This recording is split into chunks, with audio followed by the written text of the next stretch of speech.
Yeah, they're not real. I agree with Andrew. You eat them every day. All right. That's good. All right, everybody on mute. Tweet is out.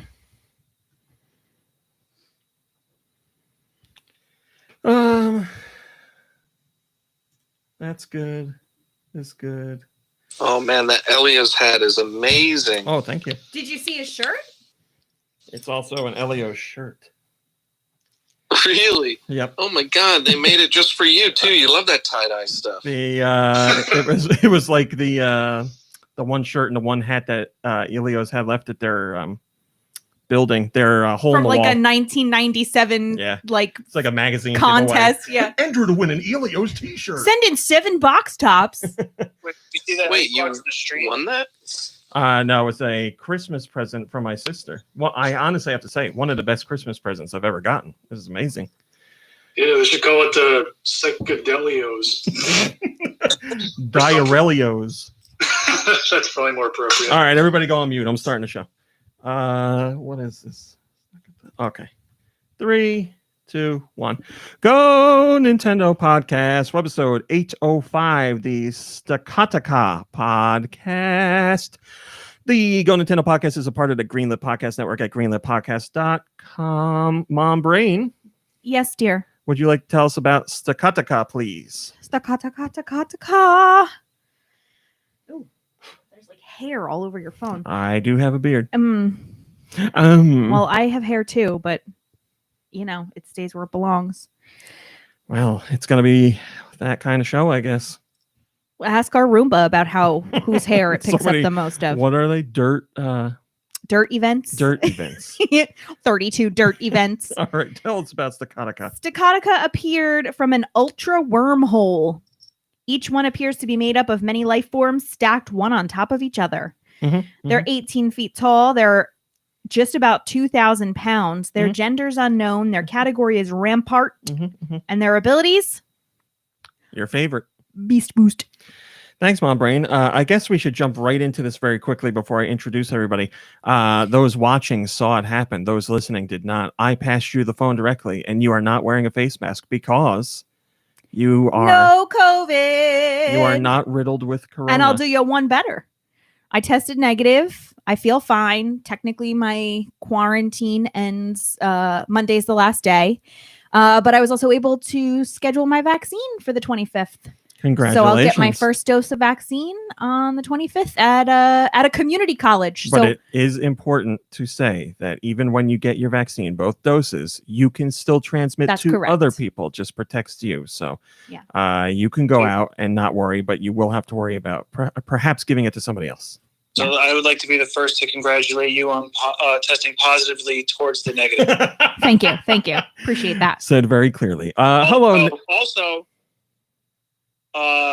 you're going to take this strong immune system that you got and pick up some Bayonetta? Is it out yet? Anyone see it? I haven't had eyes on it yet. I've been keeping track. I haven't seen it in stock yet. It's supposed to be this month. We're halfway through already, but no, I haven't seen it yet. Hello, Nikki Hill. How are you? I'm good. How you doing?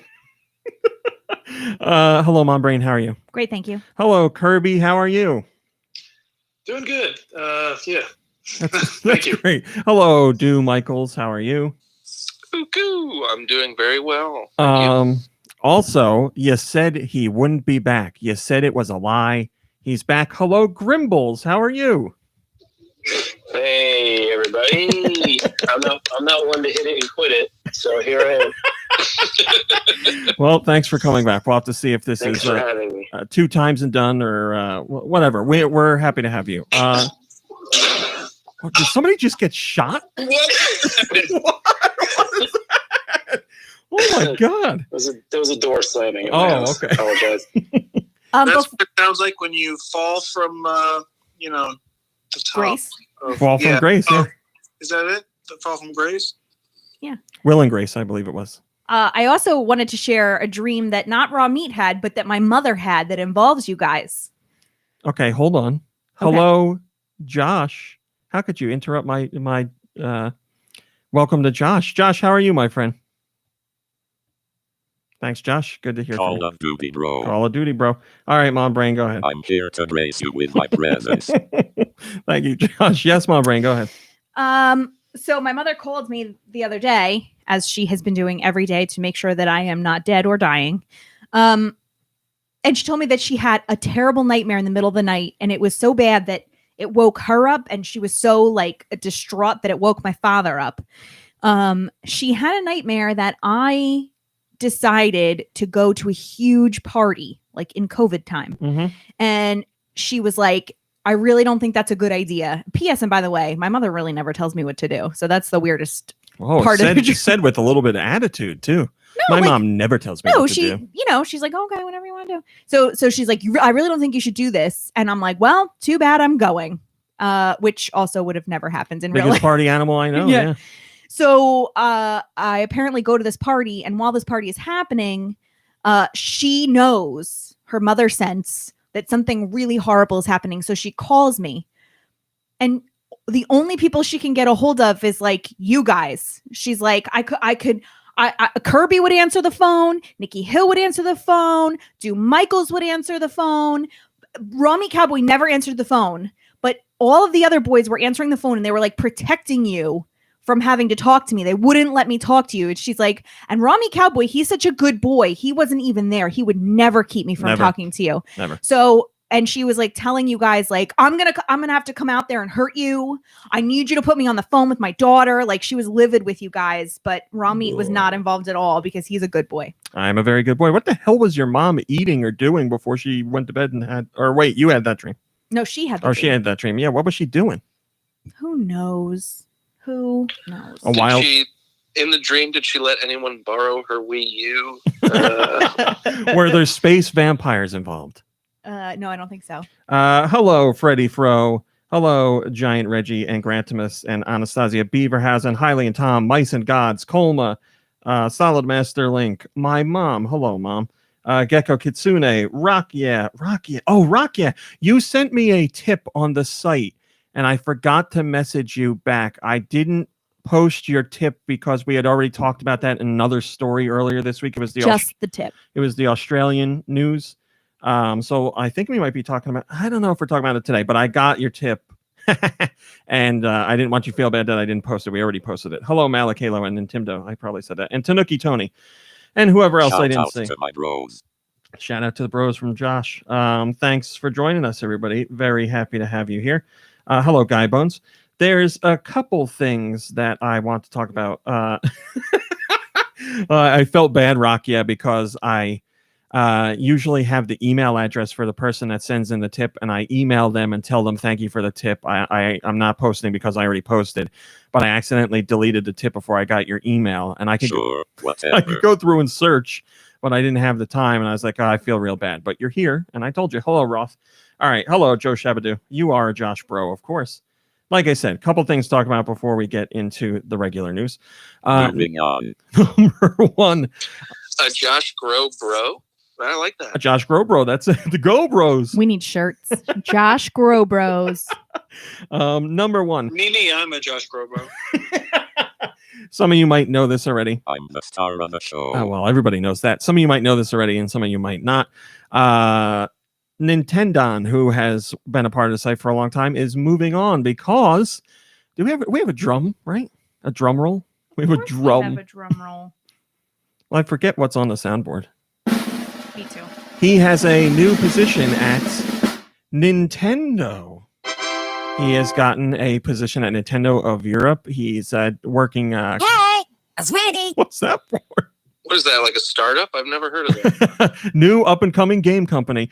He'll be doing quality assurance, Dutch quality assurance. So from here on out, he starts very soon. But from here on out, I guess there should be some games that will have his name in the credits because he's doing quality assurance. So keep an eye out for that. Do we know his games, or is it the Love Hotel division? I mean, you know the Dutch and their Love Hotel. Oh, I didn't ask him that. Maybe that's it. Hello, I'm here to check the quality. I'm here to ensure the quality of Love Hotel. Let me just test out this bed. I'll need a quarter. Yes, so he's starting soon. I don't know how quickly Baby, lock the door and turn the lights down low. we'll see anything from him, but congratulations to him. He is among the ranks of some other previous GoNintendo people who have moved on to bigger and better things, like Destin Ligari, who used to do news over on GoNintendo, and now he works at IGN. So congrats to Don, and congrats to Destin. That happened a long time ago, but I saw Don posted that on Instagram. Congratulations. bigger and better things. Are they going to let him keep the name? I think he'll have to use his regular name. Maybe that's why they hired him. They're like, oh, your name's Nintendon. We got to take Like it. Doug Bowser. That's right. That's Yeah, right. they thought he was the illegitimate son of Nintendo, and they were like, "Oh, we've got to hire this guy." And then they already hired him and got Goddamn nepotism. That's all it is. You next, Nintendo. That's right. Nintendo's going to be next. I've heard a lot of chatter about it. So congrats to him.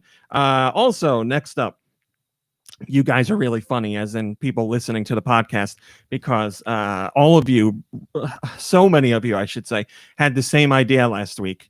We had the podcast last week, myself, Mom Brain, and Nintendo. It was a shorter show because there weren't as many people and whatever.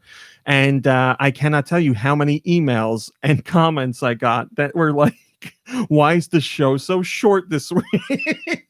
So you guys are jerks, but in the best way possible. Thank you for saying that. I get the joke. I'm sure this week will be a longer show, but It was only like 40 minutes shorter. It wasn't even 2 hours, and we've been right under 3 hours. So it was like an hour less. Are they really asking if it was shorter, or are they kind of like trolling you? That was what I was saying. They were joking. Yes, everybody was joking because I keep worrying that the show is too long. But /S, thank you, Doom Michaels. Yes, it was sarcastic, A but lot of edgelords.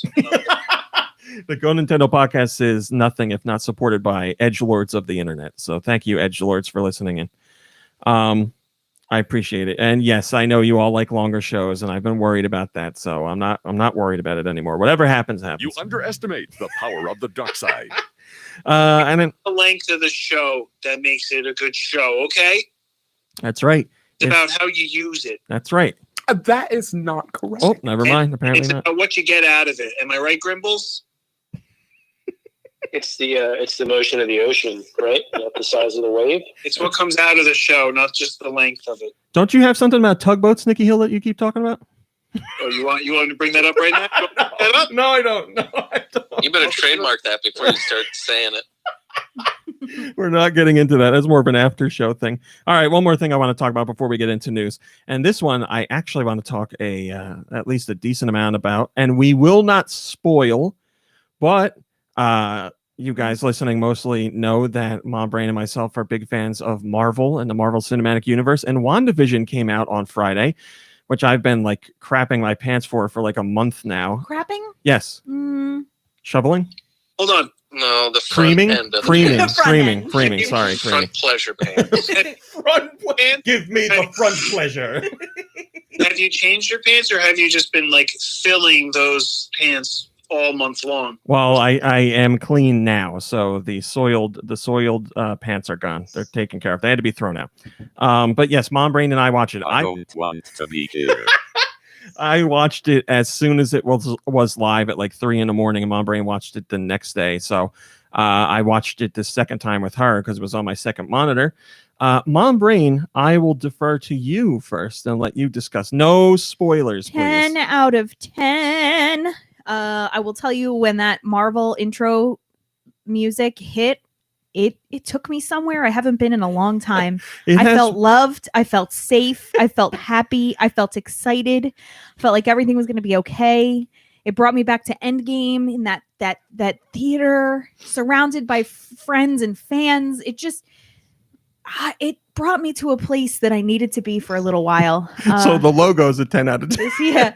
I was talking about this last night when we were playing Fortnite.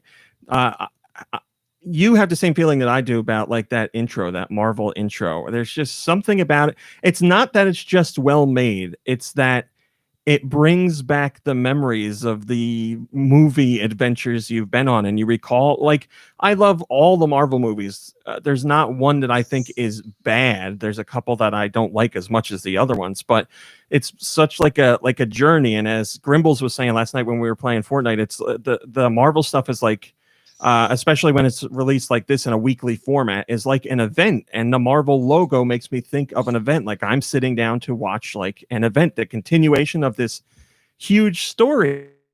And when I see that stuff, it makes, what the hell just happened here? What happened? Here. What was that? Oh Are we my. still live? Hello? Why did your computer make a noise? It didn't. My computer doesn't make that Oh. noise. What? I don't understand what happened. I guess. I can still see you guys. I'm watching the YouTube channel right Okay, now. good. I don't know Nintendo what said happened. We glitched I into don't- a giant Reggie, but Well, it's fine. I guess whatever. But the logo, it just signifies something special. It gets me excited for what I'm going to see. And I was saying this last night too. The Star Wars logo now that Disney does gives me the same kind of thing. You're like, oh, here we go. Something's coming. Yeah. It's just, I don't know, because I was thinking how much I love that, and to see you had like the same reaction that I had without saying anything to you. You like the logo came on, and you're like, oh man. But anyway, so the show was fantastic. I have always loved the relationship between Wanda and Vision. And I thoroughly enjoyed the comic, the Visions. I think it's Visions, right? Because they're The Visions is the comic. Yeah. Well, the one that you're talking about. yeah, anyway, it was fantastic. What, Nikki Hill?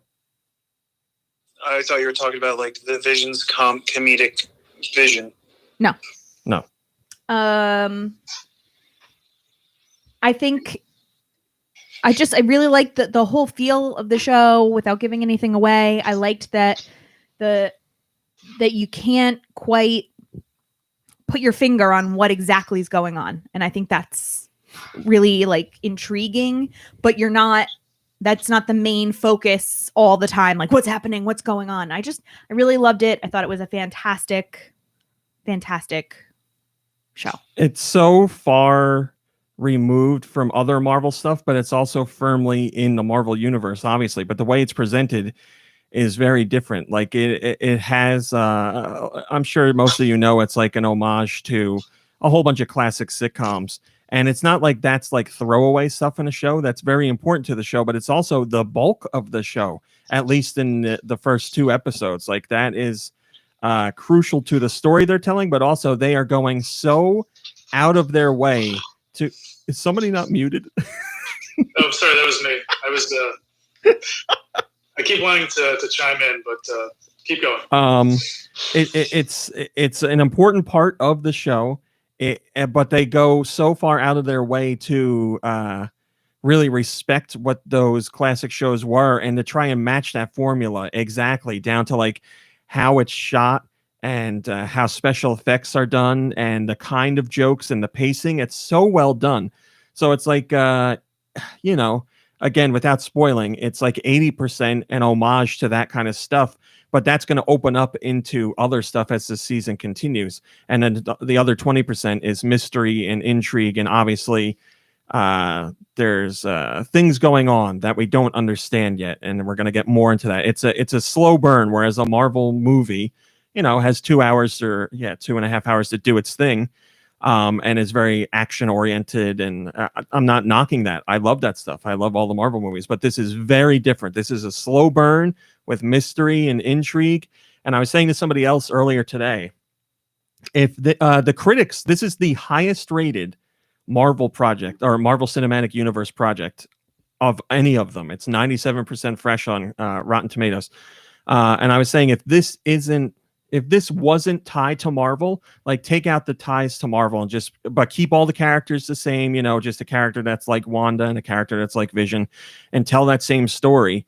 I think the people, and put it on like HBO or something like that, I think people would be like really going nuts for it. But there are people who are going to see that it's tied to Marvel and maybe not be too thrilled with it because it's not the same action-packed stuff that you get in the theaters. I'm not saying that won't happen later on in the season, but TV shows are different from movies, and you have a longer time to tell a more in-depth story. So I couldn't be more excited about it. It's like classic sitcoms.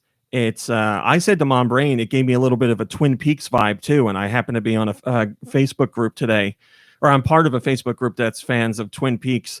And there were so many posts about WandaVision. They were saying, if you like Twin Peaks, you'll get some of that from WandaVision, and I agree with that. So I'm so pumped. And the only other thing to say is Disney Plus releases their stuff weekly rather than all at once. And again, I was talking about this mostly with Grimbles last night. It's nice to have a weekly thing to look forward to. If the show is out right now, I would binge through it right away. But then you binge it, you might really enjoy it, but you don't get to have stuff like sink in. You don't get to process and think, and you don't get to discuss theories and all that stuff. Like the week in between really helps to build like the excitement around the show. And then when Friday comes, you're like, oh, a new episode. And then you get to pick it apart and decipher everything that you're shown. I really appreciate that. So I'm all in. Yes, Kirby.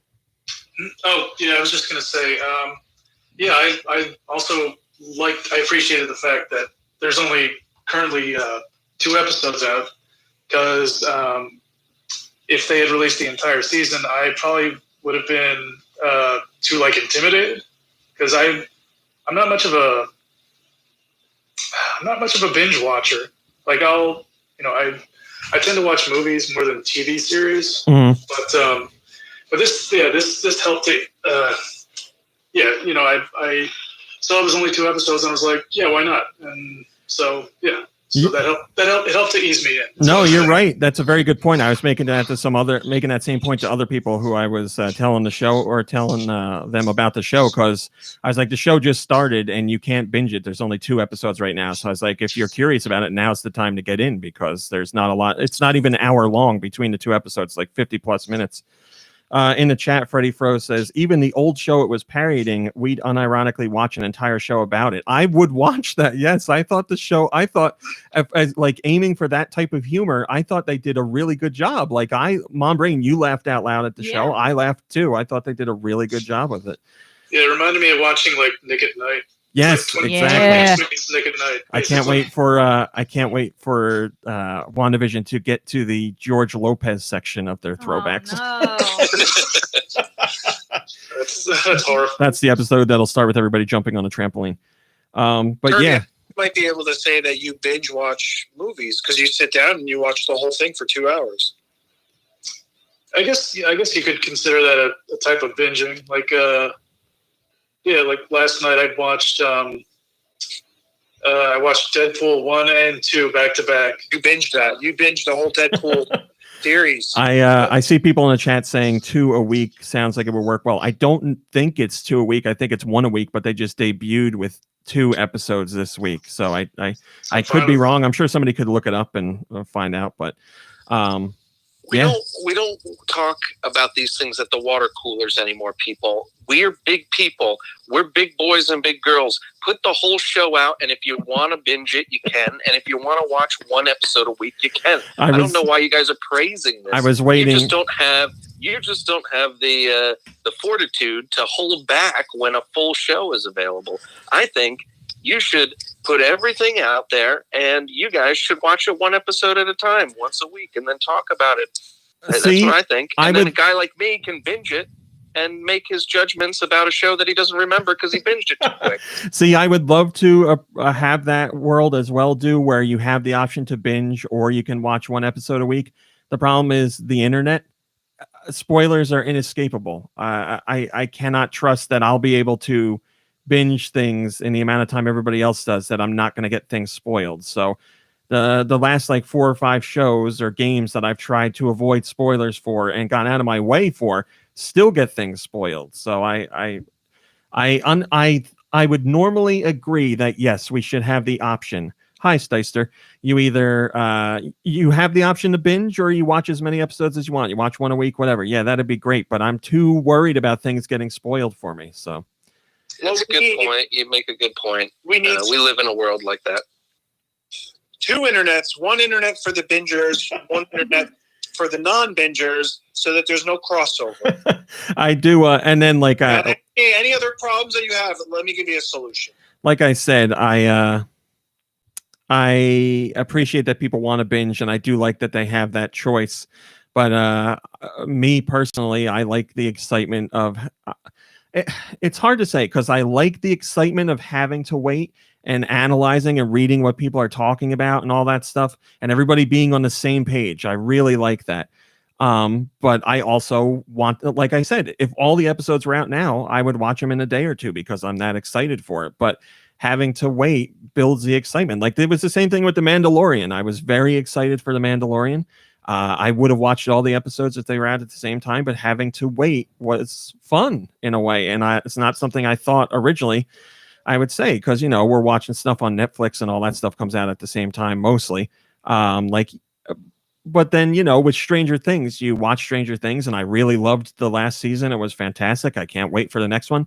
But I blew through that in a couple days, and, you know, everybody talks about that show for a couple weeks, and then that's it. It's dead. Like, nobody talks about it until a trailer for the new season comes out. So I like that this, like, prolongs the experience. But I just was going to add that I haven't watched it yet, but it sounds like this show is based on old school shows where there was no such thing as binge watching.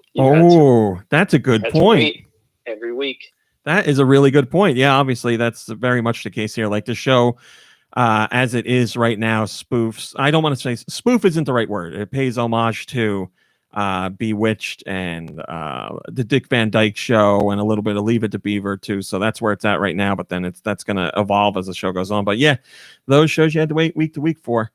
And there were only like 3 channels on TV, right? Yeah, right. That is also true. So yeah, if you're a Marvel fan, I'm guessing you already checked it out, or you're gonna do so soon, and you know about it. But if you're not, I don't know. If you're not a Marvel fan, I guess you're not gonna watch it. But well, I mean, but to me, I mean, I guess I can't say for sure. You know that. I mean, I'm a Marvel fan, so I can't go back and not know, but it doesn't look like seem like the kind of show that you have to be into Marvel to get.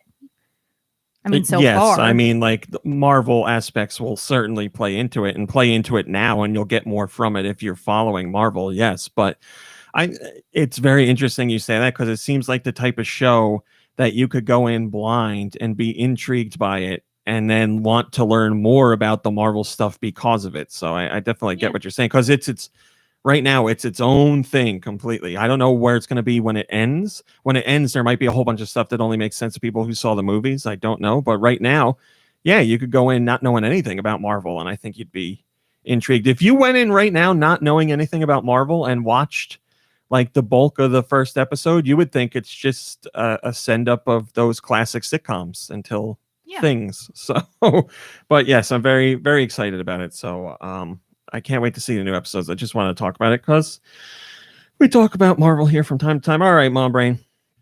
Yes. Hit me with that music jingle, or that news jingle, please. That music jingle. Thank you.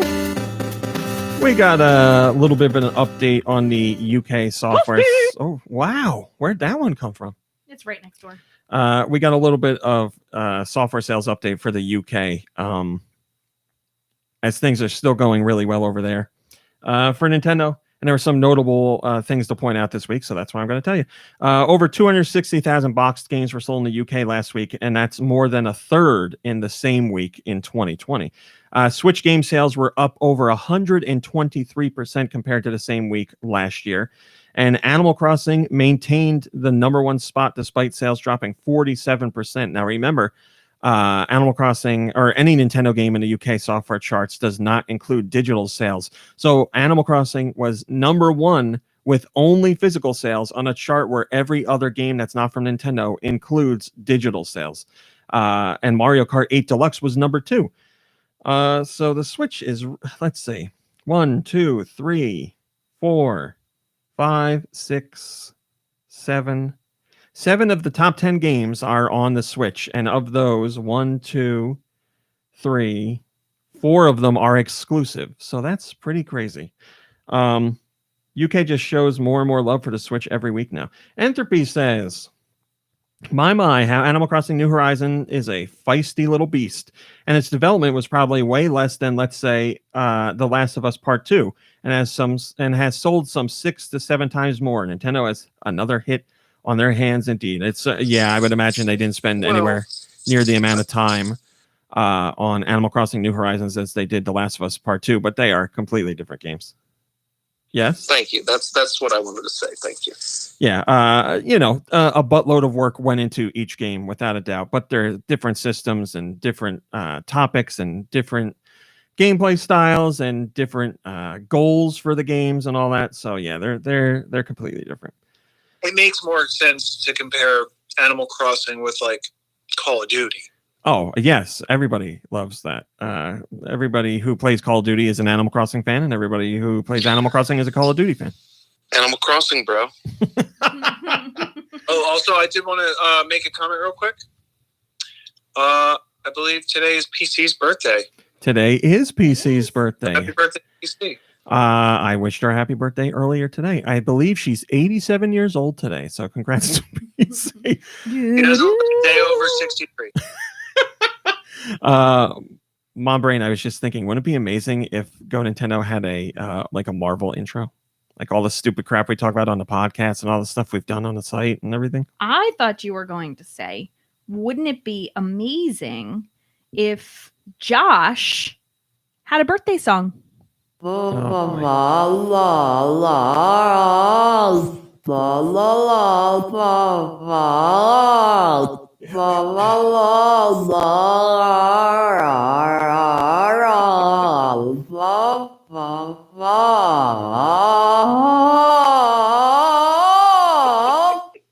sounds like he's starting to laugh in the middle of that, right? Oh, I mean, he's right here. I don't know if I'd say something hurtful like that right to the guy's face.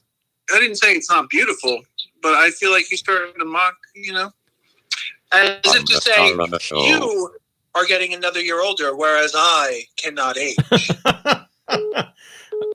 What is going on here? Oh, you're getting how do I skipped it. All right, moving on.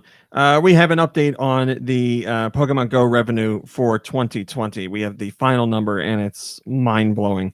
At the end of 2020, once all data was gathered by Super Data, we found out that Pokemon Go managed to pull in $1.92 billion in revenue for the year.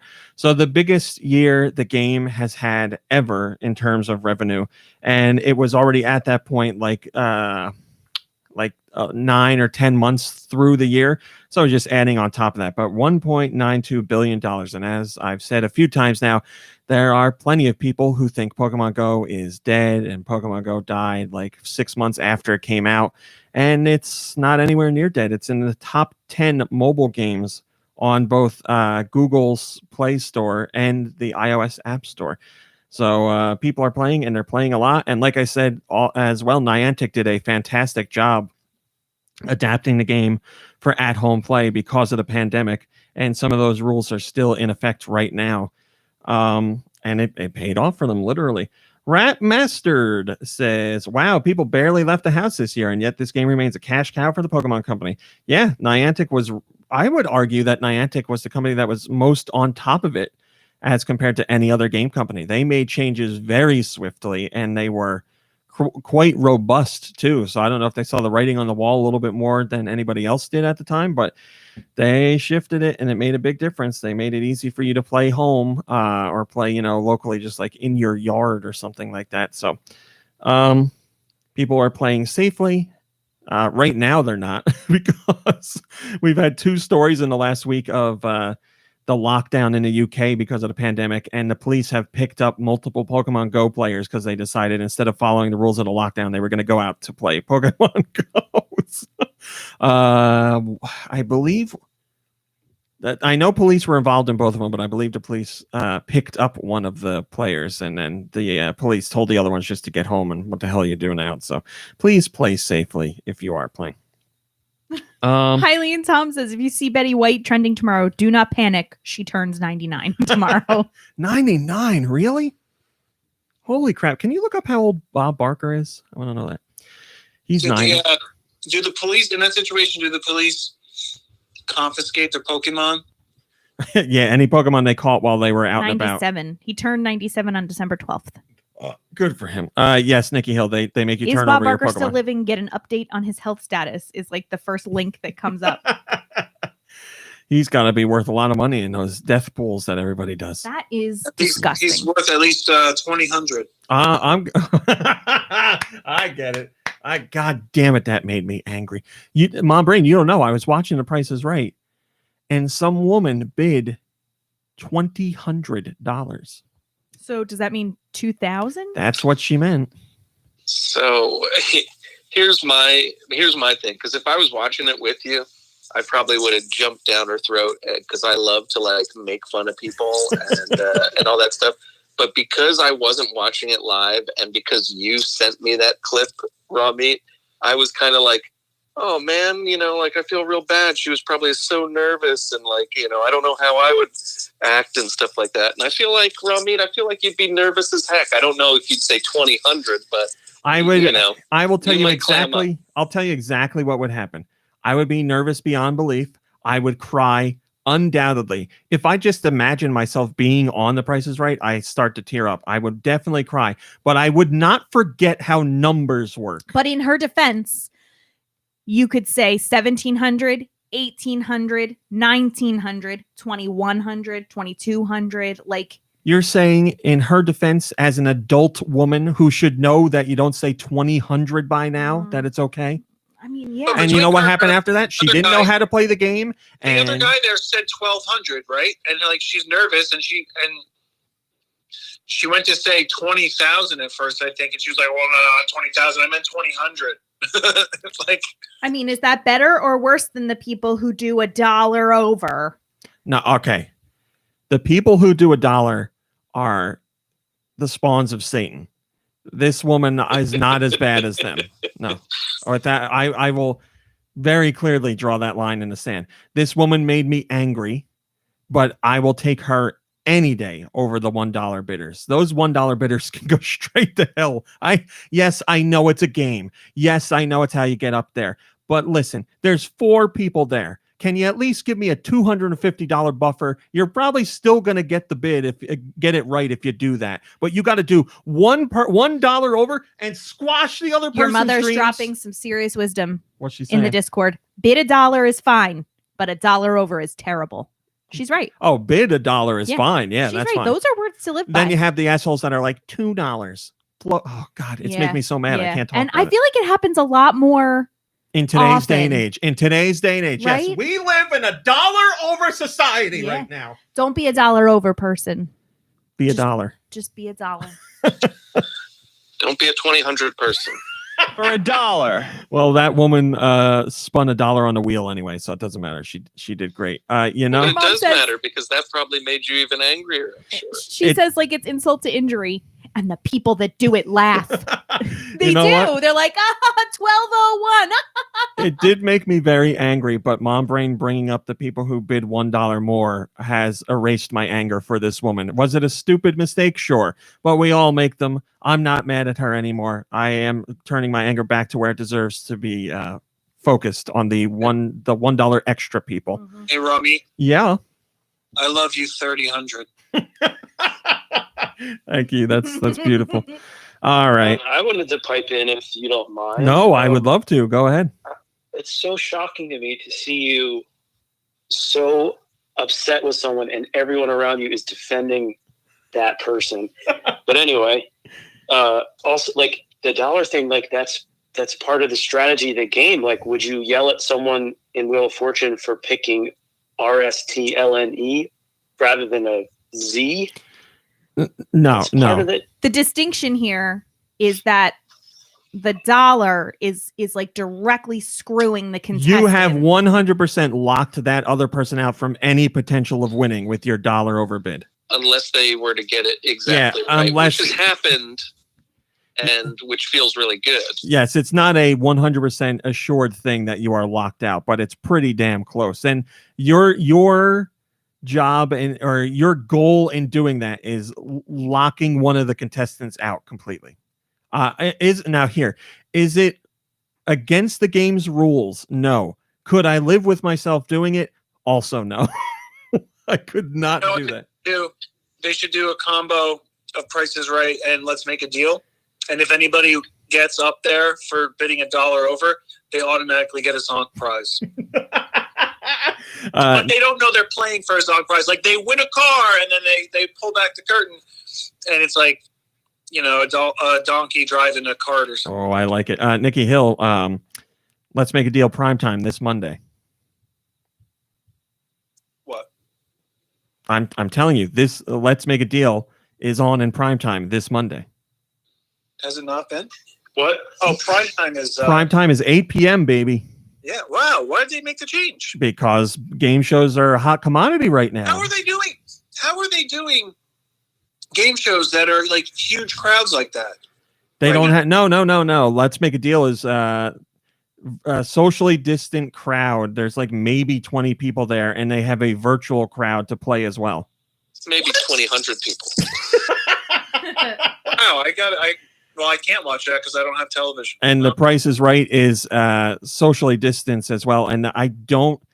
they have people socially distanced backstage, and they don't have an actual crowd there to watch. So they have the 4 people at the podiums, but the podiums are spread more than 6 feet apart. They completely changed their setup. So when they say, come on down, like they have to actually get in their car and drive to the studio. Yeah, now it's really come out from the back. Like they run out from behind, like the doors at the back. So I guess you already know you're gonna get out there. Come out from the dungeon. Meanwhile, when they're down there, they're just making shoes for everybody. They're making the prizes. Yeah. They're like on a bicycle, and that's like running the electricity for like the game that's going on right now. They're the guy on the bike that makes the cliffhangers guy climb up the hill. Yeah. Oh, that's funny. See, this is what I was talking about this on Patreon the other day. The potential for doing another podcast that is just about anything. Like we will talk about any topic. This is what that would be like. I could talk about game shows all day long, man. I can't get enough of game shows. All right, we got to move on. Twitter has revealed the most tweeted about games of 2020. And I'll take some guesses. I won't force everybody to guess, but if anybody has a guess, I will take it. This is not just Nintendo games. This is games in general. Top tweeted about games worldwide in 2020. Any The Last guesses? of Us 2. The Last of Us 2 is not one of them. I'm going to venture Cyberpunk. Cyberpunk. No, Cyberpunk's not on there, surprisingly. Animal Crossing. Tweeted about what constitutes tweeted about, because those 2 games have definitely been on my Twitter feed more than any other game. And obviously it's my Twitter feed, but I mean, what the heck are we going by here? You're going by tweets, the most amount of tweets that say these games' names or tag the official account. Animal Crossing. As my brain and you guessed, Animal Crossing is number 1 for 2020. Yes, Animal Crossing is the top game people tweeted about worldwide. Ooh, Among Us. Among Us. That's a great guess. But it is not on here. Fortnite. Fortnite is number 5. Very good, Nikki Hill. Minecraft is not on here. Pokemon Go. Oh, that's a great guess, but it is not on here. What are people tweeting about then? Call of Duty, bro? Call of Duty, bro, is not on here. I'll tell you what they're tweeting about. Breath of the Wild 2. Breath of the Wild 2, no. And Smash Brothers, no. Number 2, which is a game I'm sure most of you haven't heard about, Fate Grand Order. Number 3 is Disney Twisted Wonderland. Number 4 is Final Fantasy. Number 5 is Fortnite. Number 6 is Ensemble Stars. Number 7 is Knives Out. Number 8 is one of the bigger hits of 2020, Genshin Impact. Number 9 is Apex Legends. And number 10, which is Japanese, is Identity V. So some games that we don't even have over here. But... well, I think that gives you a little bit more insight into like who's using Twitter, and probably more than whether or not the games are really that popular.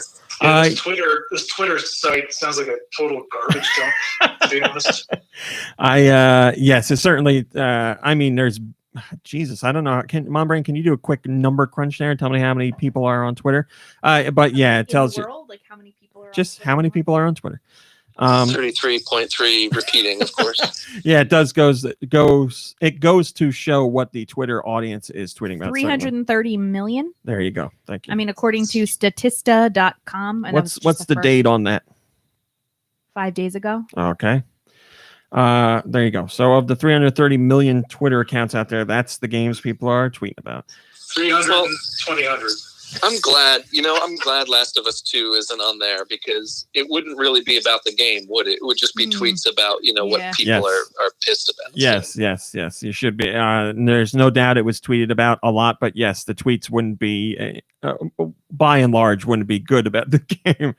Clark 2K says, another year in, and once again, I don't recognize at least half this list. Well, it is a worldwide list, so we get games from all over the place.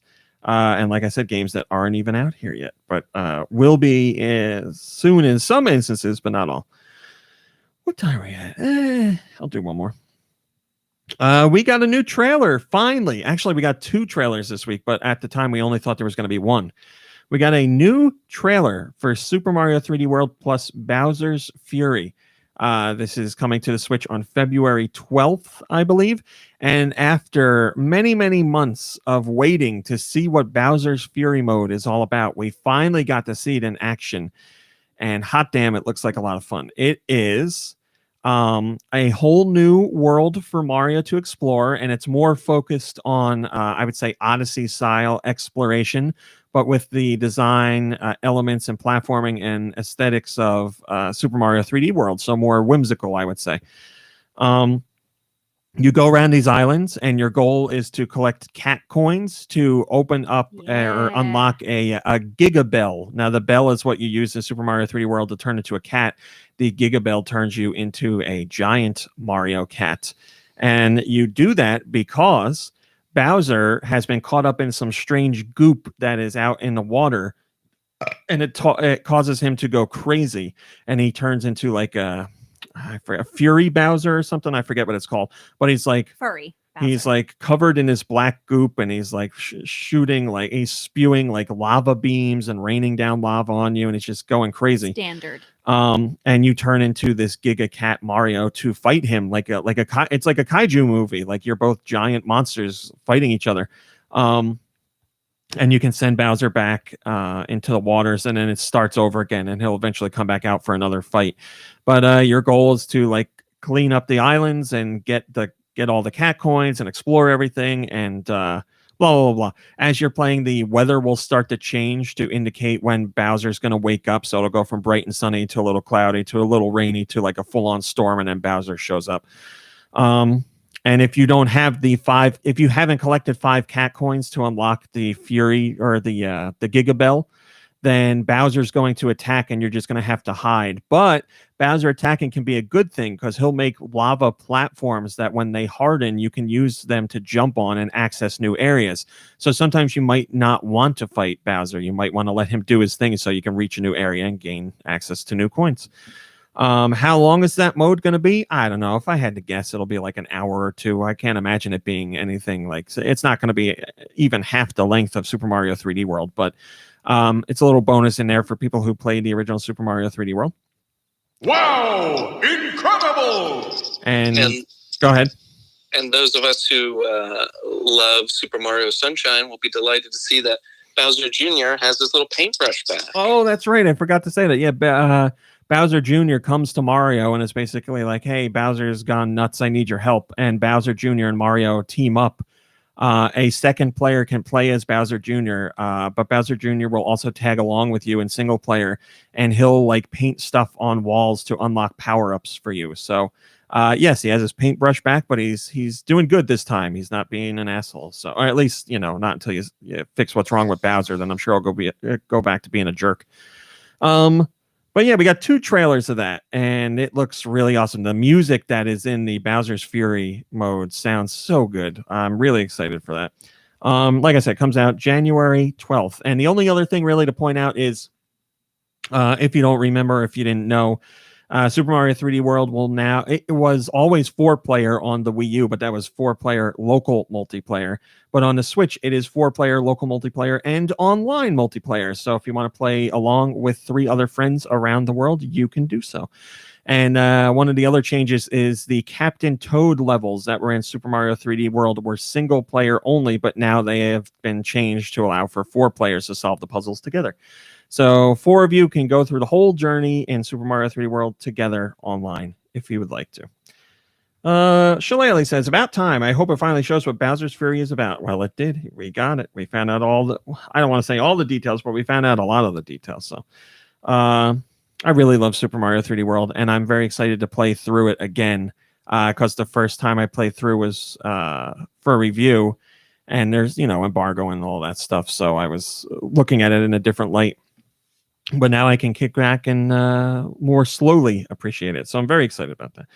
All right, Mom Brain. Can you hit me with the news jingle? Or God damn it! No, I'm sorry, Josh. Can you bring us to the commercial break? Sorry. We'll be right back after a word from our sponsors. Hi, I'm Ray, and this is my friend Alex. Hi. And we do a show called No More Whoppers. Some call it corn, we call it therapy. We're adults with the virility of men. Want to hear us read snack food copy and talk about Japanese chips? Too bad! Join us every month or so on the Greenlit Podcast Network. Retrograde Amnesia is a comprehensive podcast where we relive a classic Japanese RPG. Season 1 covers the cult classic Xenogears. In Season 2, we're covering Chrono Cross. Each episode, we take a section of the game and unpack the story, mechanics, music, and themes. And we have an AI companion, the FakeNet. It'll make sense later. Find Retrograde Amnesia wherever podcasts are found. I think we got to hook Josh. Sure, whatever. Never mind, Josh is mad about it. Never mind, Josh. Why would you say that? I'm sorry, Josh. You're the one and only. You're the best robot sidekick any podcast has. A big hello to my fans. Along with this news this week of or the new trailers for Super Mario 3D World plus Bowser's Fury, we found out that Nintendo is going to be launching a new version of the Switch on the same day. So this is also February 12th. It costs $300, the regular asking price.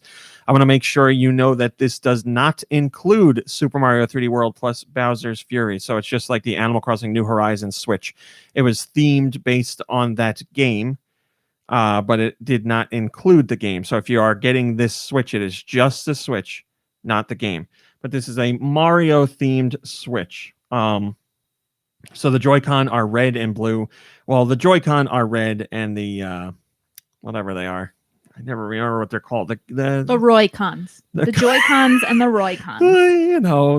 The wrist strap things. They're blue. The Joy-Con shell is blue. We got a new bongo!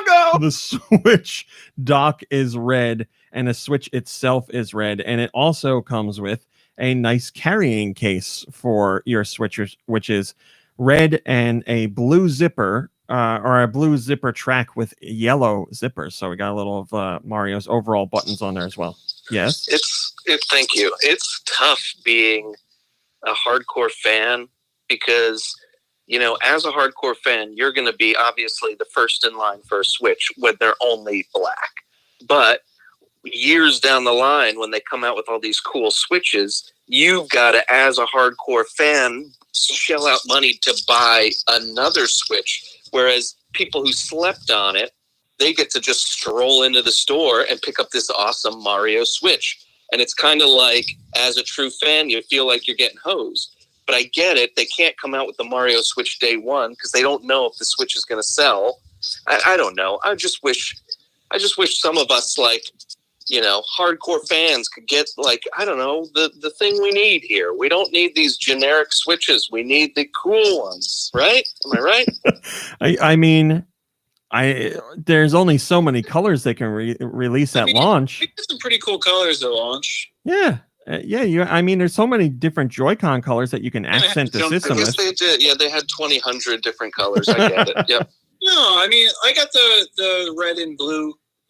What are they called? Mom Brain? Joy-Cons? Roy-Cons. Roy-Cons? Mm-hmm. Then there was the... you got ARMS or whatever, like they had the lime green ones, and then other ones come out. I don't know. Yeah, they had the Splatoon ones. They had Animal Crossing. I think. If they put this stuff out at launch, I think they would probably sell more. Well, that's the thing, though. Can you sell more than selling out? You're never going to be able to put out every option at launch. There's going to be stuff that you release late. Like you can only have so many options at launch. So.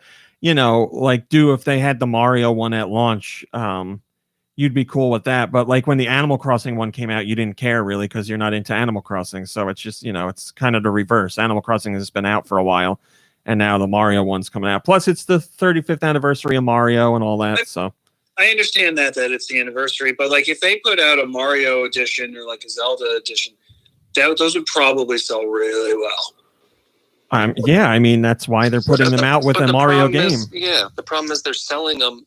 They're selling to people who already have a Switch because they're hardcore fans that want the new stuff. And I mean, I get it. Hey, like that's just how the game is played. But it'd be nice if they wrote a letter to do Michael specifically and said, "Hey, man, we're going to do this Mario one in like 5 years. Don't buy a Switch yet, but don't tell anybody." I mean, I'm on the rumors list for everything else. I don't know why they can't do this. Or what if could they do it as like the way they do cell phones? Like if you want to trade yours in, I mean, I guess you could. You just go to the store and trade it in. What am I talking about? You could. I mean, if you really... This is stupid and this is a lot and this is not how you run a business.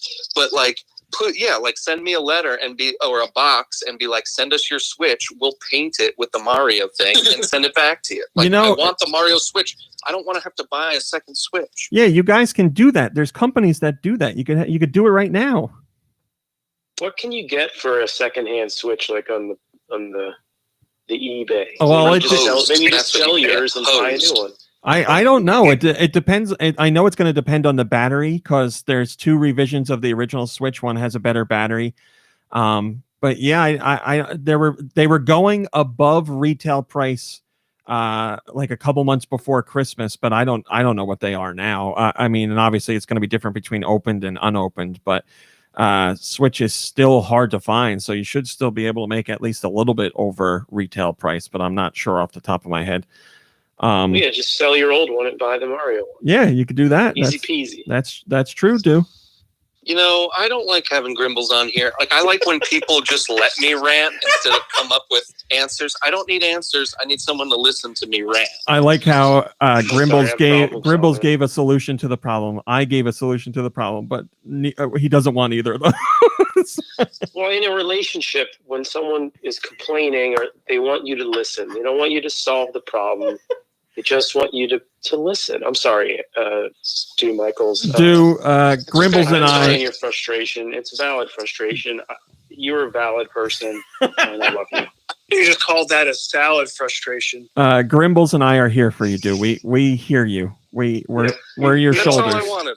I just wanted someone to hear me and know that I'm right. Well, for anyone else that wants to get this but already has a Switch, Grimbles is saying a very good suggestion. You could go on eBay and sell yours. And my suggestion was there's multiple companies that you send your Switch to, and they will paint them whatever color you want. So you could also do that way as well if you would like. But for those of you who do not have a Switch, yes, it is an enticing offer because Super Mario 3D World plus Bowser's Fury comes out the same day as this. So you buy your Switch and you buy your copy of that game and you're set.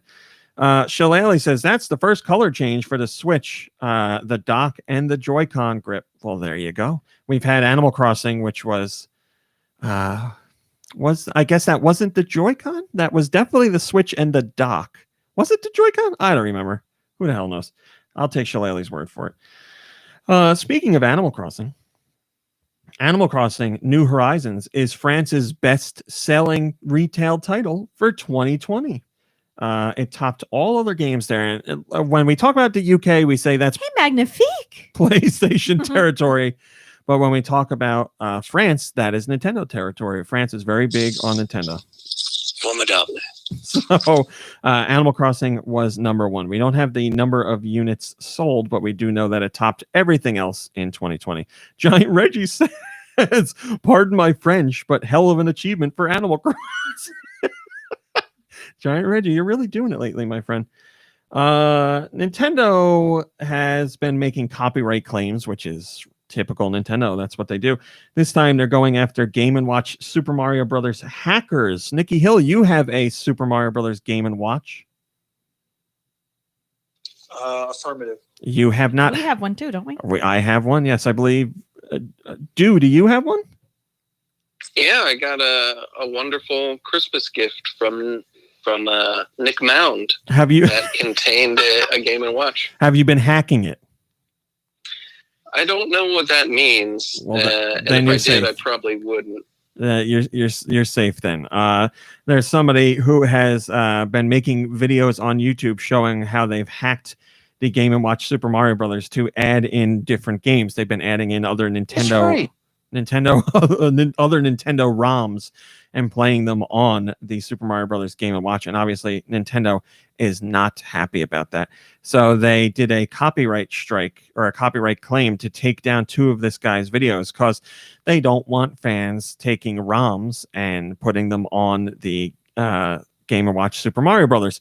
Now, if you own the hardware and you want to hack it and put other software on there, sure, why not? That's fine. But if you are putting other ROMs on there from other game companies, obviously you did not get permission from those game companies to do that. And the ROMs that were being showcased in these videos included things like The Legend of Zelda. And obviously Nintendo did not give permission for that. If you're hacking this thing and you're showing how to put on like homebrew games, that'd be one thing. I still think Nintendo might take issue with that because Nintendo is more against emulation and things like that. But at least it wouldn't be because of people taking Nintendo's ROMs. It would just be the hacking and emulation part of it. So there's more of an argument there for the fans rather than Nintendo. But if you're putting games like Legend of Zelda on it and you're showing people on YouTube how to do it, then Nintendo, I would argue Nintendo's more on the right side of things for themselves. It's for their company and their intellectual IP. Intellectual. They're very smart. They have to go after that stuff. So yeah, when it comes to ROMs and emulation, and it as far as like freeware games or indie games that are developed by anybody, that's one thing. But when you're taking ROMs of companies like Nintendo, or it could be anybody else, Sega or Square Enix or whatever, and putting them on there and showcasing how to do it, then obviously those companies are going to take a little bit of an issue with that. So the guy who made the videos is trying to get the copyright claims removed and get the videos put back. But as far as we know, that has not happened yet. The Pandalorian says, sometimes Nintendo should remind themselves of the Streisand effect before taking action. That is another good point. Nintendo could let these videos go and maybe it won't drum up as much attention as they're worried that it will. But when they go after these videos and remove them, that becomes a bigger story in and of itself. And then more people try to see the thing that was removed, and then more people learn about things that Nintendo doesn't want them doing. So there's arguments all over to be made. But that's the Streisand effect? Yeah, why? That's what I want to know. Why is it called that? I know this, and I need to think it out. Okay. So you know what? I think I remember the meaning. So at some point, Streisand had this rule that the paparazzi or basically the press couldn't take pictures of her house or something, and because she she basically dared all these people to do it. So more. Long story short, more people ended up taking pictures of her house than they would have had she not done anything at all in the first place. Yeah, it was like Jennifer Lopez, or no, was it Jennifer Lopez? Who the hell was it? It was not that long ago.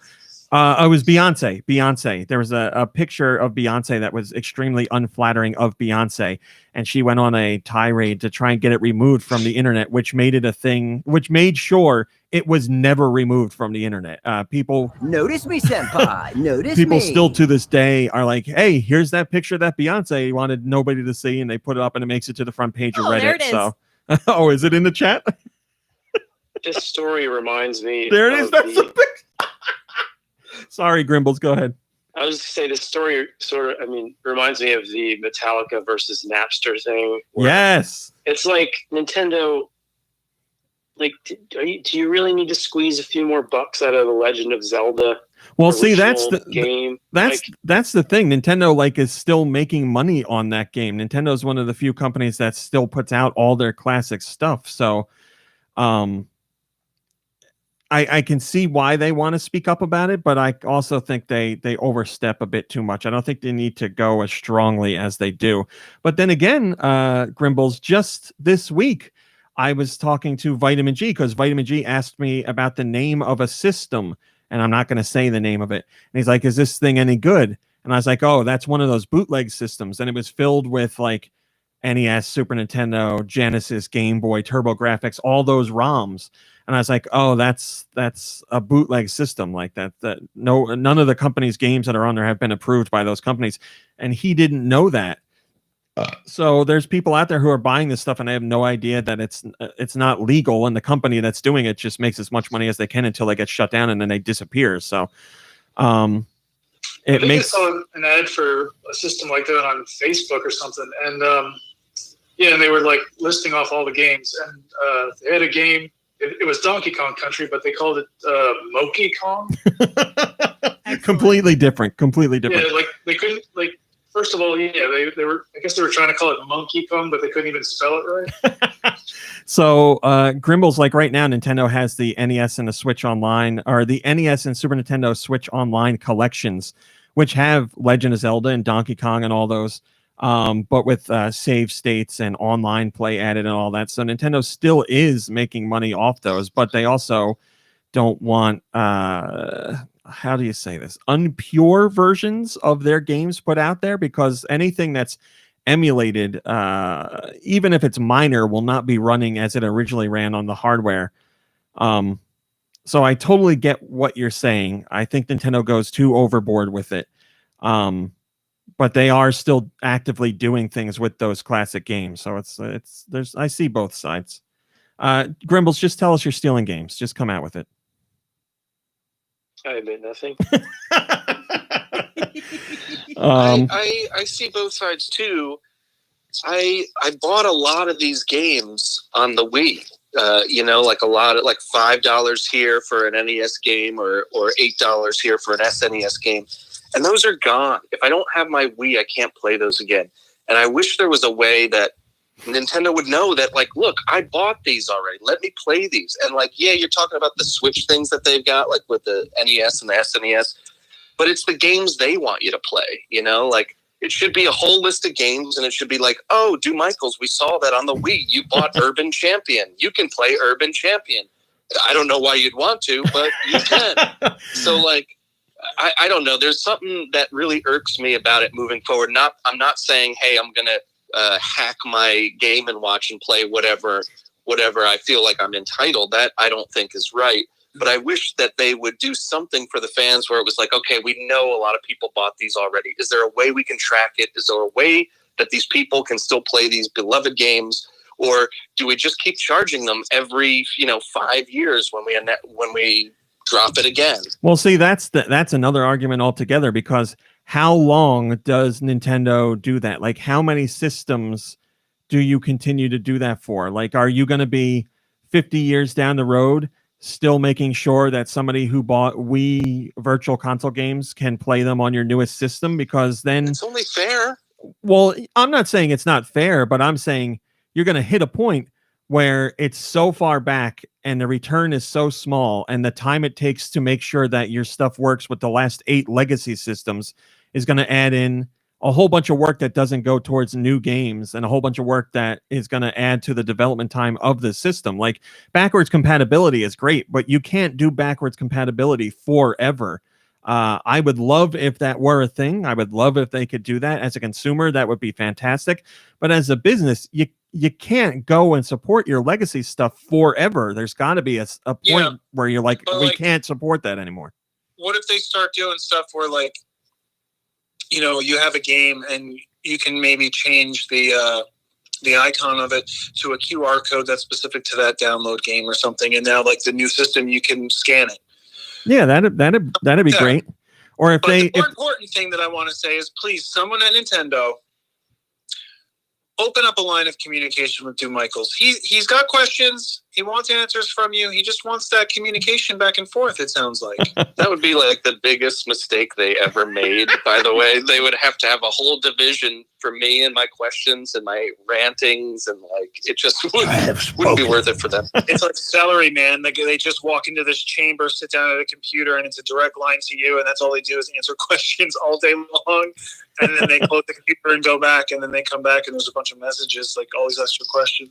I think they're relying on you, RMC, and the gang here to just like be my personal brain doctor and deal with this crap that's coming out of my mouth. I want to make sure I point this out. People in chat are all talking about Microsoft, because Microsoft has great backwards compatibility. you can take a game that was on the original Xbox and play it on the Xbox Series X or S, which is fantastic. I think that is how it should be, without a doubt. But there's still limitations within that. But Microsoft, by and large, is the company doing the best with that kind of thing. But also, you're talking about, you still have the physical media for those classic platforms too, in some instances. And not everybody has those. People trade in games, or people sell stuff online, or having the ability to do it is great. But also, Microsoft has not been around as long as Nintendo has when it comes to video game content. So you're talking about what? There's the Xbox 360, the Xbox One, and now the Xbox Series S. With Nintendo, it's the NES, the Super Nintendo, the N64, the GameCube, the Wii, the Wii U, the Switch, the Virtual Boy, the Game Boy Advance, the Game Boy Color, the DS, the DSi, the all, like, it's such a vaster library. It sucks, and I would love for everything to be there, and I would love for everything to be able to be played. But there comes a point where it's not feasible anymore. And I don't want to sound like hail corporate or anything like that, but I think at some point you have to cut things off. Like if Nintendo were to continue their Netflix style services for the NES and the Switch on other platforms, or NES and Super Nintendo on other platforms, I think that'd be great. You just have a library that continues to grow digitally. You pay your whatever, $5 or whatever, and you gain access to all those games and whatever's added afterwards. Then instead of making sure everything is backwards compatible, then Nintendo can just bring that service or those two services over to the new system, and then you have all that stuff there already. So I think there's ways to do it where they could maintain some form of backwards compatibility going forward into the future. But with the way how older systems were to where we are now, there's just some stuff that isn't feasible. When you talk about Microsoft, they have only released platforms that use discs. That's all that they've ever had. Nintendo has had proprietary media on a number of different systems. That technology advanced multiple ways across the years. So if we're going to see great backwards compatibility and great access to classic games, now is the time to do that. Now is the time to come up with a service where that will be feasible for the next 5 generations, the next 10 generations, the next however many it is. I certainly think they could do something like that. But then on the other hand, who the hell knows where we're going to be 25 years down the road when it comes to video games? Who the hell knows if anything we use now is going to be like what we use then? So we'll just have to wait and see. We'll just have to wait and see. Hi, Rex. Thanks for joining us. So yes, I love backwards compatibility. I always prefer to play a game on its original hardware where it was meant to be played, but I like having the option to play it on somewhere new. I think Microsoft does a fantastic job, but any company, Microsoft, Nintendo, or Sony, any of the big players, there's just a certain amount of time, effort, work, money, value where you can't dedicate so much of it to making sure that all that old stuff still works. You can have it for a while, but technology changes and player habits change and how we get games change. So it's something that can be maintained for a while, but there's going to be a point in technology or time where things have to change because people, look at Netflix. Netflix doesn't even do disc rentals anymore. And at the time, Netflix disc rentals, that was a big deal. We had a Netflix disc rental at our house. And then people pretty recently were like, that we just found. That return, right? They still have rentals. Netflix still has disc rentals? I'm pretty sure.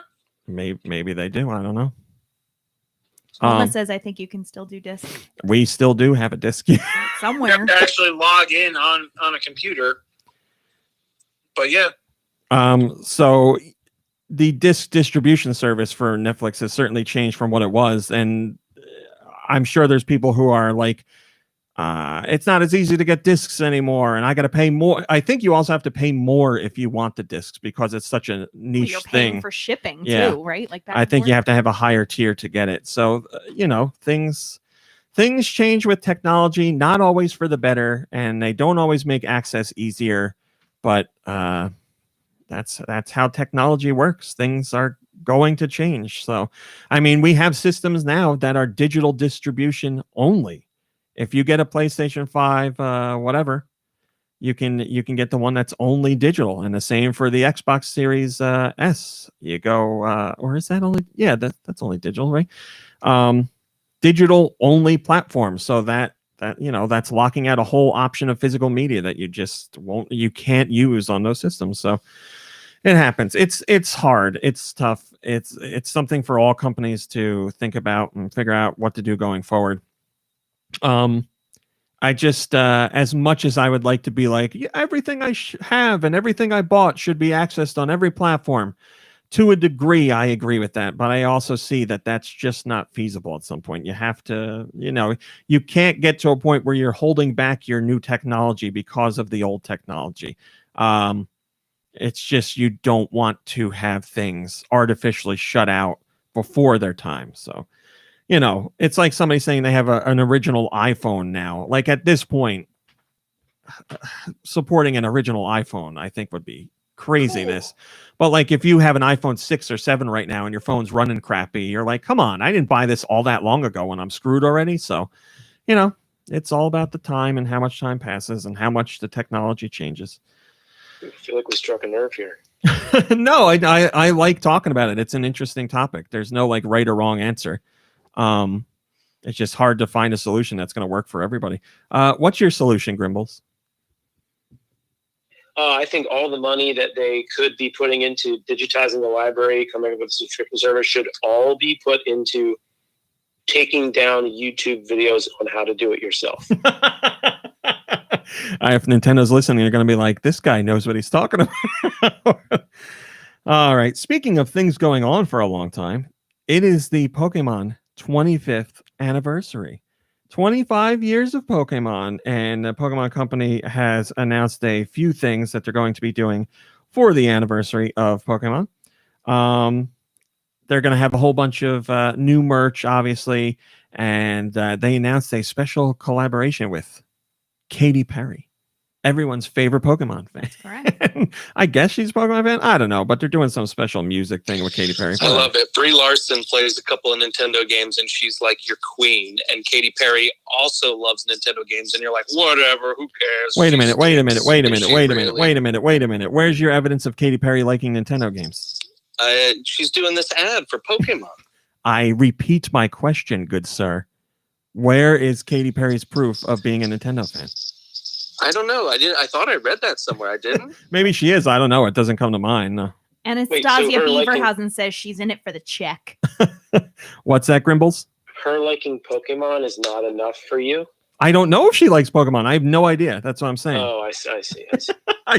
I have zero knowledge of Katy Perry's interest or connections with the Pokemon franchise. Wow. So I'm sure she may do an interview where she's like, I love Pokemon. This is what she sounds like. I love Pokemon, and I've been a big fan for 25 years. Kermit is doing interviews for her? I played Pikachu with my little cousin at Christmas every year.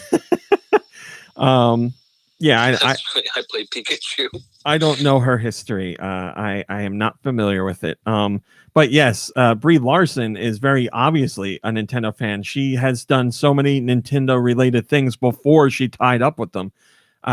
She's been begging for years to play Samus in a Metroid movie. She loves Animal Crossing. She loves The Legend of Zelda. Like, these are all things we learned about Brie Larson long before Nintendo tied up with her. And then Nintendo finally caught on. We're like, hey, this person actually likes Nintendo. Let's get them in a marketing position, just like they did with Robin Williams and Zelda Williams. Obviously, they found out about that connection. That guy's daughter was named after The Legend of Zelda, so they teamed up with them for some commercials. But Katy Perry, this is all being handled by Pokemon Company. I have to stress that.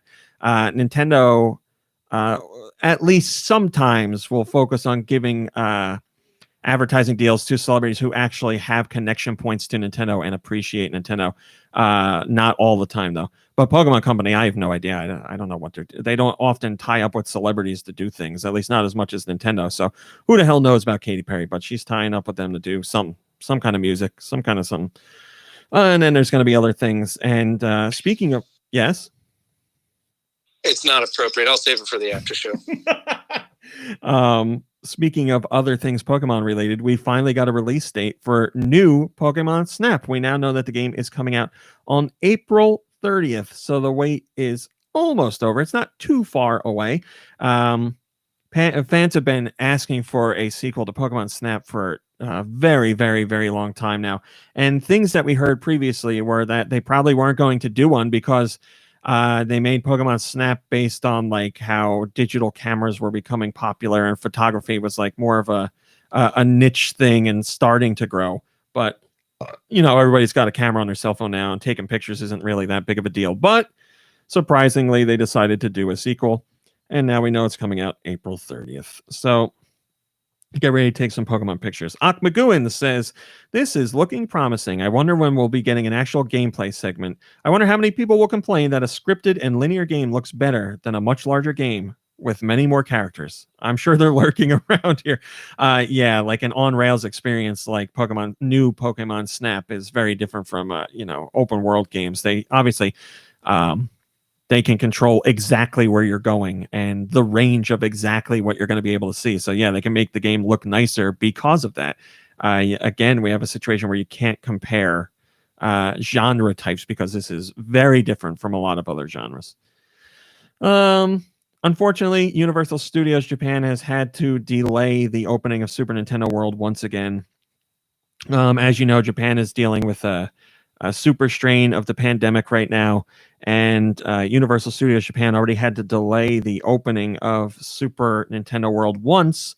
It was supposed to open in the summer, and we were dealing with the pandemic then, obviously, so they decided to push it back to February 4th, and the pandemic is still going on, and as I said, Japan is dealing with a particularly nasty strain right now. So Universal has once again delayed the opening. They have not given a new date for the opening. I would guess they're looking at something summer 2021, but we'll see. It's important. You have to keep people safe, getting everybody on rides and in close, like in lines together where they're close to one another and all that. This is not exactly the time to be doing that, even if you're wearing masks. And there's a whole bunch of other contamination issues to worry about. And like the Mario Kart ride uses VR or AR headsets, and you don't want to put on a headset somebody else just wore, even if they're sanitizing it right away. So not the best time to do it. So that's how you get pink eye. That's right. There's two ways to get pink eye. Dirty augmented reality headsets and membrane. If someone farts on your pillow. If someone farts on your pillow, that's right. I mean, and then you sleep on it. Obviously, it's not just Yes. someone farts in your pillow and your eye goes pink. This pillow smells great. I'm gonna fall right asleep. This smells so. Oh yeah. Oh gosh, and then the next morning you can't open your eyes. I slept so good I can't even open my eyes. North America. What do we got? This week in North America, we got 16-bit soccer, Acted Out XL, a game of charades. All Walls Must Fall, Arcade Archives Rodland, Blacksmith of the Sand Kingdom, Bullet Trail, Clay Skeet Shooting, Clumsy Rush, Dirt Track and Sprint Cars, Down in Bermuda, Espacio Cosmic Light Seeker, Fantasy Tavern Sextet Volume 2 Adventurer's Days, Night with Tactics, Life of Fly, Maze with Cube, My Hidden Things, My Magic Florist. What are we talking about? I would never know these are games. Like if someone just came up and read these to me, I would have no idea what you were talking about. Yeah, there's Life of Fly, Maze with Cube. It's like a word association. Like what? If Life of Fly, then Maze with Cube. That's correct. Ping Redo, Maze, Floyd, Red Colony. These are all like translated from Japanese poorly, right? Like No. I mean, they probably have like a name that makes sense in Japanese or something. No, this is a mix of European, American, and Japanese games. It's all so weird. Rhythm Fighter. Here you go. This one will make sense. Scott Pilgrim versus the World, the game, complete edition.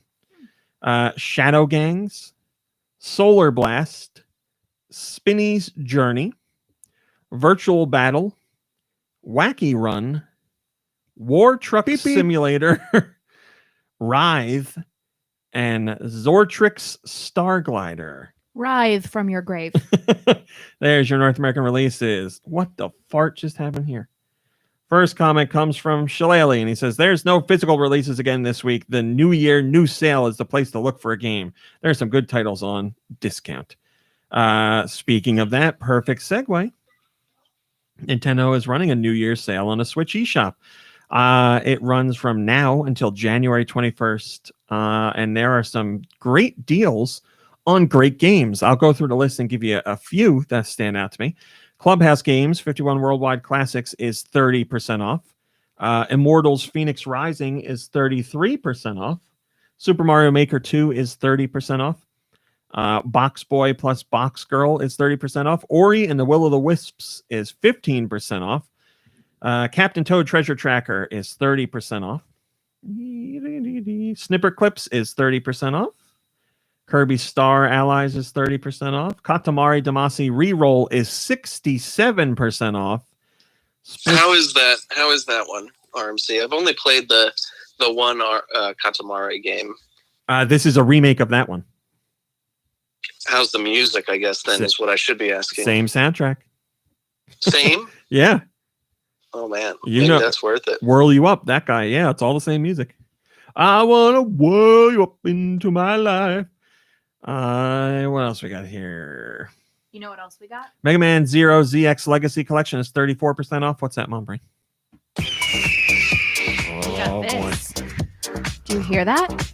Oh, you put me on the spot. Do you hear that? Everybody get into it. Yeah. Are you feeling it? I'm feeling it.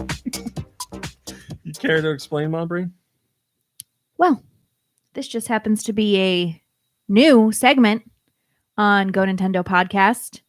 And if you heard the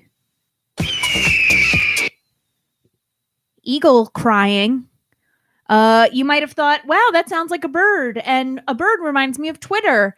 Hey, Raw Meat, you got any tweeters for us? I do, if you give me a second. You know? I have to do this on the fly. Already. On the fly, get it? I'm sorry. Man. Yeah, Mom Brain's killing you today, but you deserve it because you always get up her butt when she's not quick enough on the draw. And you're like, I gave you enough lead up, and like she was leading it up, man. Thanks, Stu. Well, I didn't know she was. Now, God, I was listening to you, and now I screwed everything up. Well, that's the first problem. Don't ever listen to me. I knew she was going to do this. I didn't know when. Go Nintendo Podcast. New segment. Cool. New segment. Cool. So, yes, this will be our random Twitter segment. Once a week, Mom Brain is going to sneak in a tweet-related sound drop, and I will read you a tweet reply based on this story. So she chose the Nintendo running New Year's sale on Switch eShop tweet. Bad one to choose. Why? Because you got to pick one that's going to have like some kind of conversation going on other than like, ooh, exciting. So this comment comes from Jordium Z on Twitter, and they say, what region? You're welcome. Yeah, you want like a juicy topic so somebody gives you some kind of comment. I've been waiting for a juicy topic all show, and I haven't heard one. How dare you?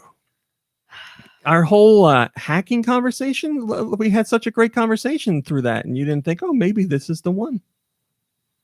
We'll try again next week, Mom Brain. Well, maybe you should put someone else in charge of this. No, you are the right one. Dew goes out there and says that you're always up my butt about stuff, and then here you are up my butt. I mean, I just my favorite place to be. Cloud Mario says, I almost bought Divinity yesterday at full price. I thought to myself I should wait for a sale, but I didn't think it would be so soon. Yes, until January 21st, a whole bunch of sales, so don't miss out. Now, Mr. Grobot, could you please introduce Mr. Hill, Mr. Mound, and his segment, please? What are the next European masterpieces? Let's find out with Nicky's sweet releases. Thank you, Mr. Grobot. Grow Bros. Yes, Nicky Hill, can you do the old European releases for us? Yeah, it's funny. I did a search for it, and it didn't come up when I searched it. That's crazy. Hell yeah. Hell yeah. It's in top stories. No, I know, but somehow I missed it, and then I did a search at the bottom of the page, and blah, blah, blah, blah, blah. My name's Josh Robot, and I'm here to say I'm the best on this podcast, far and away. I'm so great, and you guys suck. If you don't like that, I don't give a darn. Thank you, Josh. Is he done? Is the robot done? Is that what I sound like? Hell yeah. No, this is what you Is that sound what I like. sound Josh. like? Oh. All right, Is that guys. what I sound like? Is that Josh making fun of me? Is that really what I sound like, Josh? Mr. Hill, could you please read the releases? I would Is that what I love to. sound like? So this is the European releases for the week of January 14th, 2021.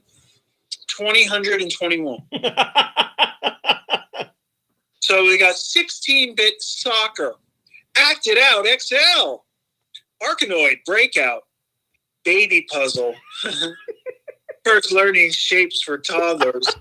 Were you doing a baby puzzle over there? Hey guys, check it out. He's doing a baby puzzle. Oh, it's a puzzle for the baby. Bullet Trail, Clay Skeet Shooting, Ho, ho, ho. Curling. Is that ice curling or like curls for the girls? Oh, well, now I hope it's curls for the girls. Yeah. It's like the sequel to Muscle March. Dead Ground, Double Dragon Neon.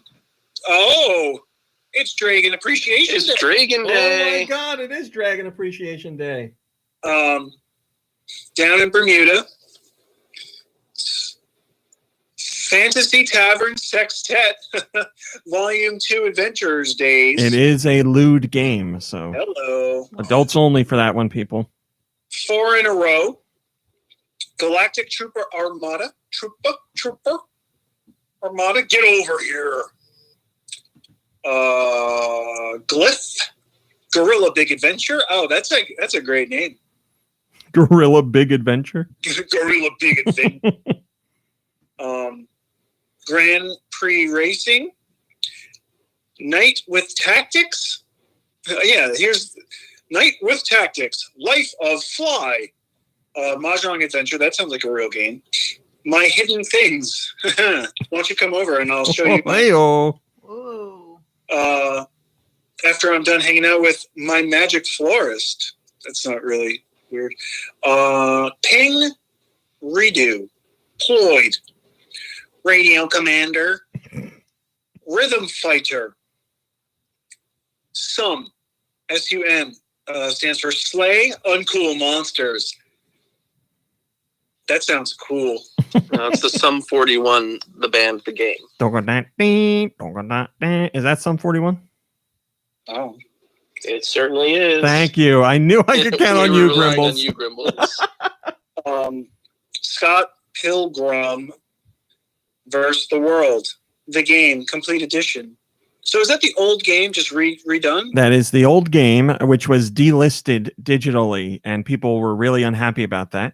So Ubisoft brought it back digitally, and you can also get a physical copy from Limited Run Games, and it turned out to be their most popular physical release ever, and it pulled in a huge number in just the first 3 hours. So people were really excited to get that game. Limited Run has a standard edition, a collector's edition, and then like a mega edition. I don't remember what they call it, but it's like packed with all kinds of extras. People love that Pilgrim boy. Mm-hmm. Shoot 1-Up DX. That sounds funny too. Silver Screen Story, Solar Blast, Space Alien Invaders, Spice and Wolf VR2. What is that VR2? Spice and Wolf VR was the first game, and this is Spice and Wolf VR 2. But it's not VR, is it? It is Spice VR. and Wolf? Yes, Spice and Wolf. It is an anime, and now it's a game. Mom Brain actually watched some of Spice and Wolf. I sure did. But you can play VR on the Switch? Yes, you can use your Nintendo Labo VR kit to play the game in VR. You know, it's still only the second most outrageous wolf-related game, next to Cream Wolf. Trying to think other wolf games with wolf in the name. Operation Wolf. Wolfenstein count? Wolfenstein. The Wolf Among Us. Is Wolfenstein not a weirder name? Then, wait, what was it called? Read it again, Nikki. Wait. This is Spice and Wolf. It's called Spice and Wolf. Yeah, but It's not called Wolf and Spice. Wolfenstein only sounds normal because you heard it when you were a kid. Wolfenstein is a weird name. Yeah, it's a weird name. But Wolf and Spice, you know? If you're unfamiliar with German, I guess it sounds weird. It's Spice and Wolf. It's not Wolf and Spice. Wolfenstein and Wolf and Spice. Wolf Spice. Anyway, Nikki Hill, go ahead. The Pillar puzzle escape. So when you're done with those baby puzzles, you grow up to puzzle out the pillar. Stupid. Wrestling Empire. Wraith. Yep. And here's one to Human Midori. You said it perfectly. Yuma Midori. You want to hear these I can say Human Midori, but I can't say eShop. Go ahead. Do the demos. I know you want to. For the eSwap, 16-bit soccer, Captain Tsubasa. Yes. Rise of New Champions, Crunch Time. Oh, Little Nightmares 2. Yeah. Shiny Ski Resort, and Wrestling Empire has a demo too. Nikki Hill, you played Little Nightmares, correct? I played the first one, on PlayStation 4. Now you can get a demo for the sequel. Or I could just get the sequel, right? It's not out yet, no. Well, I can't then, can I? Well, can I get the demo in these United States? Yeah, demo is available worldwide, and it's available on all systems. So if you don't want to get it on Switch, you can get it on PS4 or Xbox as well. Oh, look at that. Shillelagh says, it's good to see Little Nightmares 2 get a demo. I agree. Hopefully that'll try. The first one did well, but hopefully the demo will attract more attention. The first one, I didn't really treat it like a hide and seek. I was just like, it was kind of like avoiding detection, but also like, they're not looking. Let me run balls out. Like, yeah. I mean, ooh. It's a little scary. It's a little scary. And is it like Silent Hill Shattered Memories where you just have to run away? No, you can't run away because like you alarm them and stuff. I think it's just. There's lots of running away from enemies. Like there are whole sections where you have to run away. I blew it a lot, and then like by the end of it, I was like, it's kind of like hide and seek. I was like, oh yeah. Like there's segments where like you're spotted no matter what, and you have to run, but you're being chased. Yeah. But yeah, you're supposed to like sneak around some spots to. It's Kirby's nightmare basically because Kirby doesn't like stealth games, so it'd be a whole game of terror for him. Yeah, this sounds awful. All right, moving on. There was that whole period where Kirby was trapped in like a floating island with a bunch of people eating young children. So I'm sure it would be very traumatic for him. There have been rumors of Pokemon Diamond and Pearl getting. I don't know what the sequel's about, but that was the first one. Pokemon Diamond and Pearl getting a remake for the Switch. Nothing official yet, but we have new evidence that this is happening. Pokemon Diamond and Pearl came out for the DS back in 2006, so it's been over 15 years since we saw those games. Are remakes coming to the Switch? We don't know, but insiders are claiming it is, and we also have found out that diamondpearl.pokemon.com seems to have been registered. And it gives you an error when you visit, but not an error that you would get if the domain wasn't parked or registered. And searching other similar Pokemon domains gives you a unregistered error. So it seems like something is going on. And the insiders are claiming that we're going to hear about these remakes in February. So if it is true, we don't have long to wait to actually see how these remakes turned out. Have any Pokemon games been remade up until now? Yes. Most recently, Pokemon Red and Blue were remade as Pokemon Let's Go on the Switch. Pokemon Purple. So yes, Pokemon games have been remade. They remade it and they called it Pokemon Let's Go? Yes. They know that they were remaking Red and Blue, right? Yes, but they know that the old fans would know what the games are, and the new fans wouldn't be scared away by a name that, they're like, oh, that's old ones. I don't know what those are about. They just gave them a new name. So the newcomers are not worried, and the old people can just complain about the name, but buy the game anyway.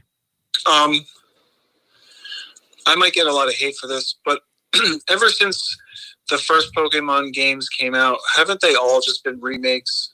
Thank you. I mean, that's kind of what I was getting at. I mean, you could. I mean, I'm not taking the bait. You can take a look in the chat, and I'm sure they'll either Moving on. strongly agree or strongly disagree with you. Oh, sorry. Do you have somewhere to be, Josh? I'm the star of the show. I'm here to grace you with my presence. What show is that you're the star of? Because it's not this one, pal. Oh man, Josh, I'm sorry. Yeah, Josh, hardcore did you know that gamer. robot means slave? Wow. None of your business. What? You guys, don't be so mean to Josh. Why would you say that? Are you happy now, guys? Are you happy? Well, just because we didn't go to the same school that you and Josh went to, RMC. You guys I'm are in the this club world's together. best singer. Thank you, Josh. All right, he won me back over. I apologize, Josh. That was brilliant. All right, so we'll see if these remakes Shout are out to my bros. We'll see if these remakes are the real deal soon enough. And then Nikki Hill and Do Michaels can both play them because they are big fans of Pokemon. Josh, what's / that? S. What are you saying there, Josh? What was that? Moving on. Oh, never mind, Josh. This is your big time, and you're just. I take it back. You were treated very unfairly just a few minutes ago. So, Mom Brain, really? I can't say anymore, Mom Brain. Come on. Oh, boy. Josh seems to be malfunctioning for a minute. I don't think that's true. I can see the beads of sweat forming on Mom Brain's forehead here. She's so lost. Oh, this is a major malfunction. I'm feeling so great. Thanks for asking. That's not what we're asking about, Josh. Josh, you have this thing that you usually say to us when there's one of these segments coming up. Hey, be quiet. I think I hear something. NPD, NPD, NPD, NPD, NPD, NPD. Is that what I sound like? Thank you, Josh. Good Lord. Mom Brain, are you okay? Mm-hmm. All right. We have the NPD numbers for December 2020 as well as 2020 in general. So we'll start with just December 2020. So this is the United States top selling games. This is, as always, the top 20 titles, but I'm just looking for the top 10 from you. This is all games, not just Nintendo. December 2020. You guys may start guessing. Is it hardware or is it downloading or Doesn't hard matter. copies? Doesn't matter. Cyberpunk. Well, sorry. Cyberpunk is number 2. Call of Duty. Call of Duty is number 1. Animal Crossing. Animal Crossing is number 6. Mario Kart 8 Deluxe. Mario Kart 8 Deluxe is number 7. Well, Grimbles, now it's your turn. Spider-Man. Oh, good guess, but Spider-Man is number 4. Congratulations. Hey. Man, everyone is right so far. Mom Brain, you have another guess? Bound out. Minecraft. Minecraft. No matter how many times I say it, Minecraft is mostly purchased digitally. Minecraft is not here, no. What's that other here game? you go, guys. What's that other game? What is that other game, Nikki Hill? Man, why can't I think of it right now? Tell me. Grand Theft Auto 5. Grand Theft Auto 5 is not here. It hasn't been. Age of Calamity. Hyrule Warriors, Age of Calamity is in the top 20, but it did not make the top 10. It's number 13. Assassin's Creed Valhalla. There we go. Assassin's Creed Valhalla is number 3. You guys got enough. You got 1, 2, 3, 4. Huh? Is Madden out yet? The next one you didn't get was Madden. Madden is number 5. You got 6, you got 7, you didn't get 8, 9, or 10. Are there any more guesses? Super Mario 3D All Stars. Super Mario 3D All Stars is number 10. Yes, this is the best performance you guys have ever had. You only have 2 more you haven't guessed. Oh, what else was big for like holidays presents? Grimbles, it's really funny that you're talking right now. Fortnite? No. Immortals. Yes, Phoenix Immortals is number 9. Yes, very good. All right, all that leaves is 8. You guys have you definitely know what the game is, but none of us play it. Always in the top 10. Star Wars or something? No. NBA 2K. That is it, Kirby. NBA 2K21. Nice. You guys got the full swept top it. 10. I think that's the first time ever. Congratulations. The best part is if you asked me to repeat them all again, I would not know one.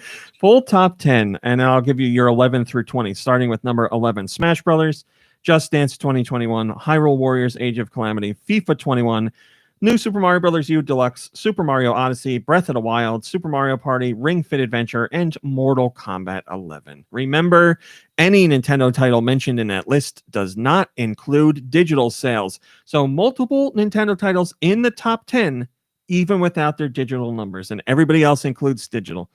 And here is your top 20 for 2020. We'll start with number 20. So this is all platforms. The whole year, biggest sellers of the whole year in the United States. Number 20, Tony Hawk's Pro Skater 1 and 2, Cyberpunk 2077, MLB The Show 20, Dragon Ball Z Kakarot, Mortal Kombat 11, FIFA 21, Smash Brothers Ultimate, NBA 2K21, Marvel's Spider-Man Miles Morales, Marvel's Avengers, Final Fantasy VII Remake, Super Mario 3D All-Stars, Mario Kart 8 Deluxe, Ghost of Tsushima, The Last of Us Part 2, Assassin's Creed Valhalla, Madden NFL 21, Animal Crossing New Horizons, Call of Duty Modern Warfare, and Call of Duty Black Ops Cold War. Did they say there's people talking? Where are they? The echo, I think. Is it? So there's your top 20 for the year. A very varied list, but Call of Duty does it once again. And then if you really want to hear the other stuff, there's a breakdown of like sales per platform and all that jazz. So that's that. That's your top 20. First comment comes from Weird, and he says, it prints money. The Wii did crash. Oh, yeah, I forgot to say the Switch was number 1 again, making it the 25th consecutive month for the Switch being number 1 in terms of hardware sales. What's going on, Mon Brain? NPR News. Oh. Oh, maybe she heard me. I don't know. I don't know. So yeah, Switch was number 1 again, even with competition from the PS5 and Xbox Series X and S. But once again, I have to say the supplies of those are very limited. Switch was the best-selling hardware in units and dollars for both December and 2020 in general. Annual dollar sales of the Switch hardware, the second highest for a platform in U.S. history, only losing out to 2008 for the Wii, and it lost it by like $200,000 or something like that. So it was very close. Great year for Nintendo. Also over in Australia, Animal Crossing did very well. The best-selling game in Australia was Animal Crossing New Horizons, and that's not with digital sales once again. Also very interesting, Mario Kart 8 Deluxe sold 88% more copies in 2020 than it did in 2019. Top publisher of the year was Nintendo in Australia, and Switch sales were up 88% in 2020 compared to the year before, and Joy-Con sales were up 110%.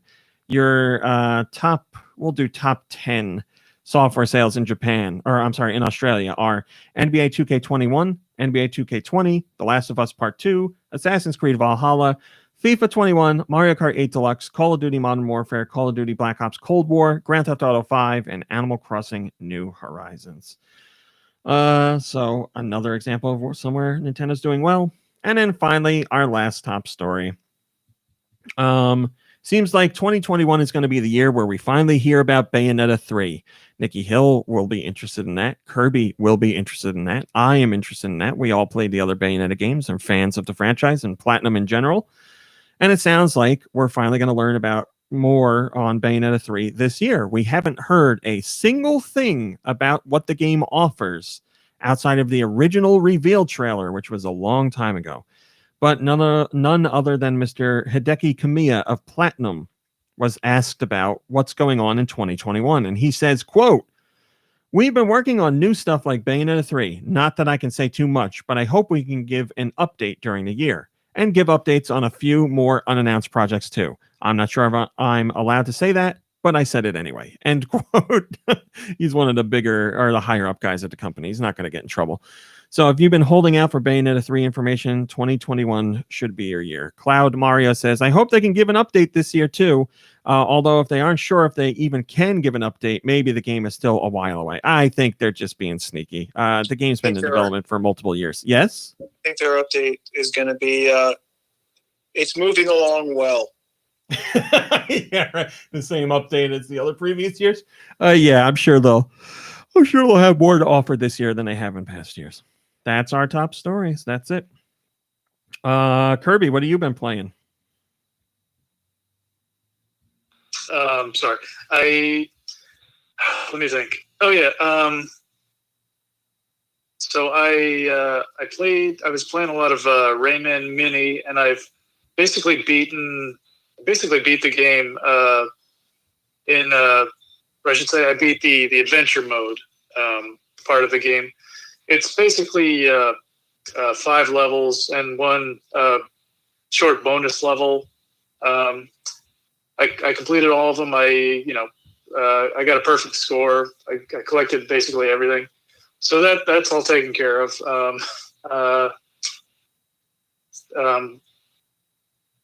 Let's see. Oh yeah. And last week I started playing Hades. Oh, that's right. You were excited to talk about that. Oh yeah. I did mention that to you briefly. Yeah.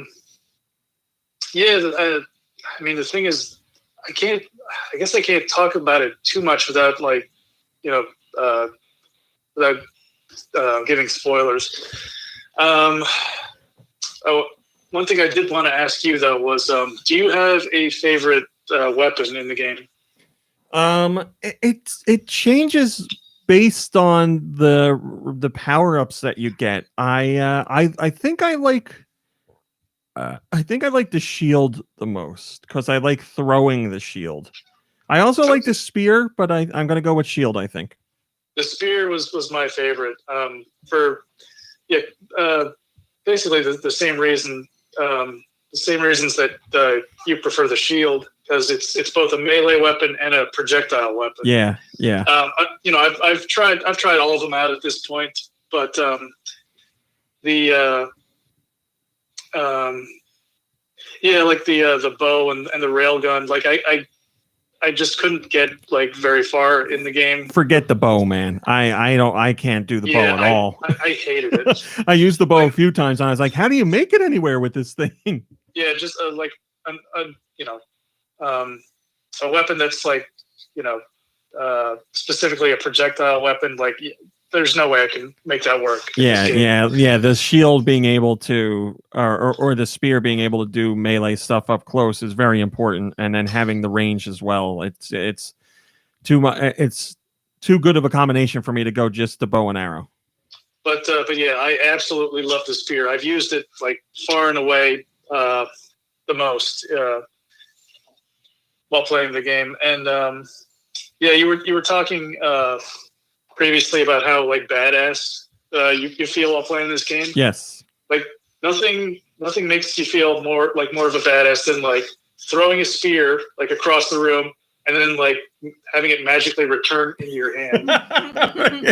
And just the whole combat in general feels really cool. Like it's just so that's the thing. That's the best thing I can say about the whole game. It's so satisfying. Absolutely. Man, is it good. How many bosses have you beaten? Let's put it that way. Oh man. I got to choose my words carefully. Yeah, I'm trying to dance around it. Not including the mini bosses, right? Yes, that's correct. Okay. I have beaten 4. Okay. All right. It's one of those games, like I said, where you're just like, one more try. Yeah, exactly. It's amazing how the the people behind this game, they did like everything they could to make you feel like you're not just like beating your head against a brick wall. Yes. I never felt like I had completely wasted my time after like making an attempt. Yeah, yeah. You always get something out of an attempt. Like you'll have earned something or learned something either way. Yeah, I definitely feel that way. You're not like, it sucks when you die, don't get me wrong, but you're not like, well, that was a waste. You're like, oh, okay, I made it a little further, or I can level this thing up, or now I know how to fight these things or whatever. Yeah, you never come away empty-handed. And like, I've gotten frustrated a number of times, but I'd say for the most part, it was because I did something stupid, and I had no one to blame but myself. Yeah. Yes, I have done stupid things where I'm like things are going really well, and I'm not getting hit, and then I just like, I'm not paying attention like I should be, or I make a stupid move and I like dash right into an enemy and he punches me in the face or something like that.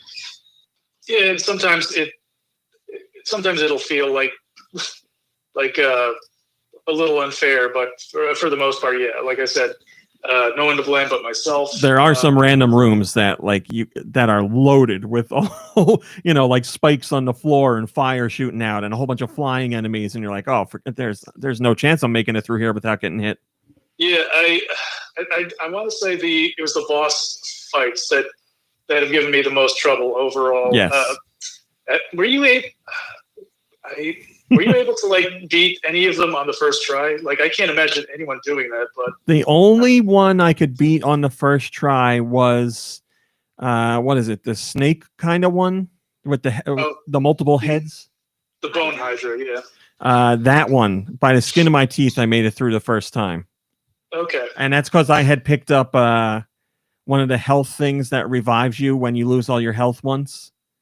So technically it doesn't count, but my first encounter I made it through. Oh my god! I stock up on those things. I like as much as I possibly can. Yeah. What was I going to say? Oh yeah, there's I hate to actually you, but there was something I wanted to correct you on. Oh, I know what this is going to be. I know what this is going to be. Is it about the devil?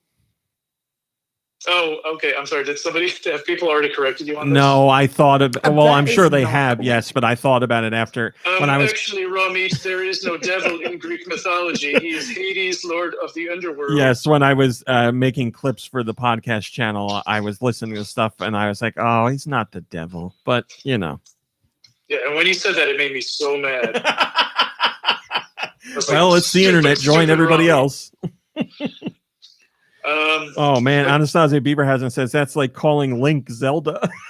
I know. Oh no. Or calling Samus Metroid. Metroid can crawl? Metroid is a girl? Metroid is a girl. So yeah, I could probably talk about Hades all day, but I obviously I can't for the reasons I mentioned before. But I will say to anyone who's like still like sitting on the fence as far as getting the game, I cannot recommend it highly enough. Like every like review that I've read, everything that anyone said about it is it's totally on the money. It is well worth paying full price for. Oh yeah. The amount of playtime you get out of that game for that price too is insanity.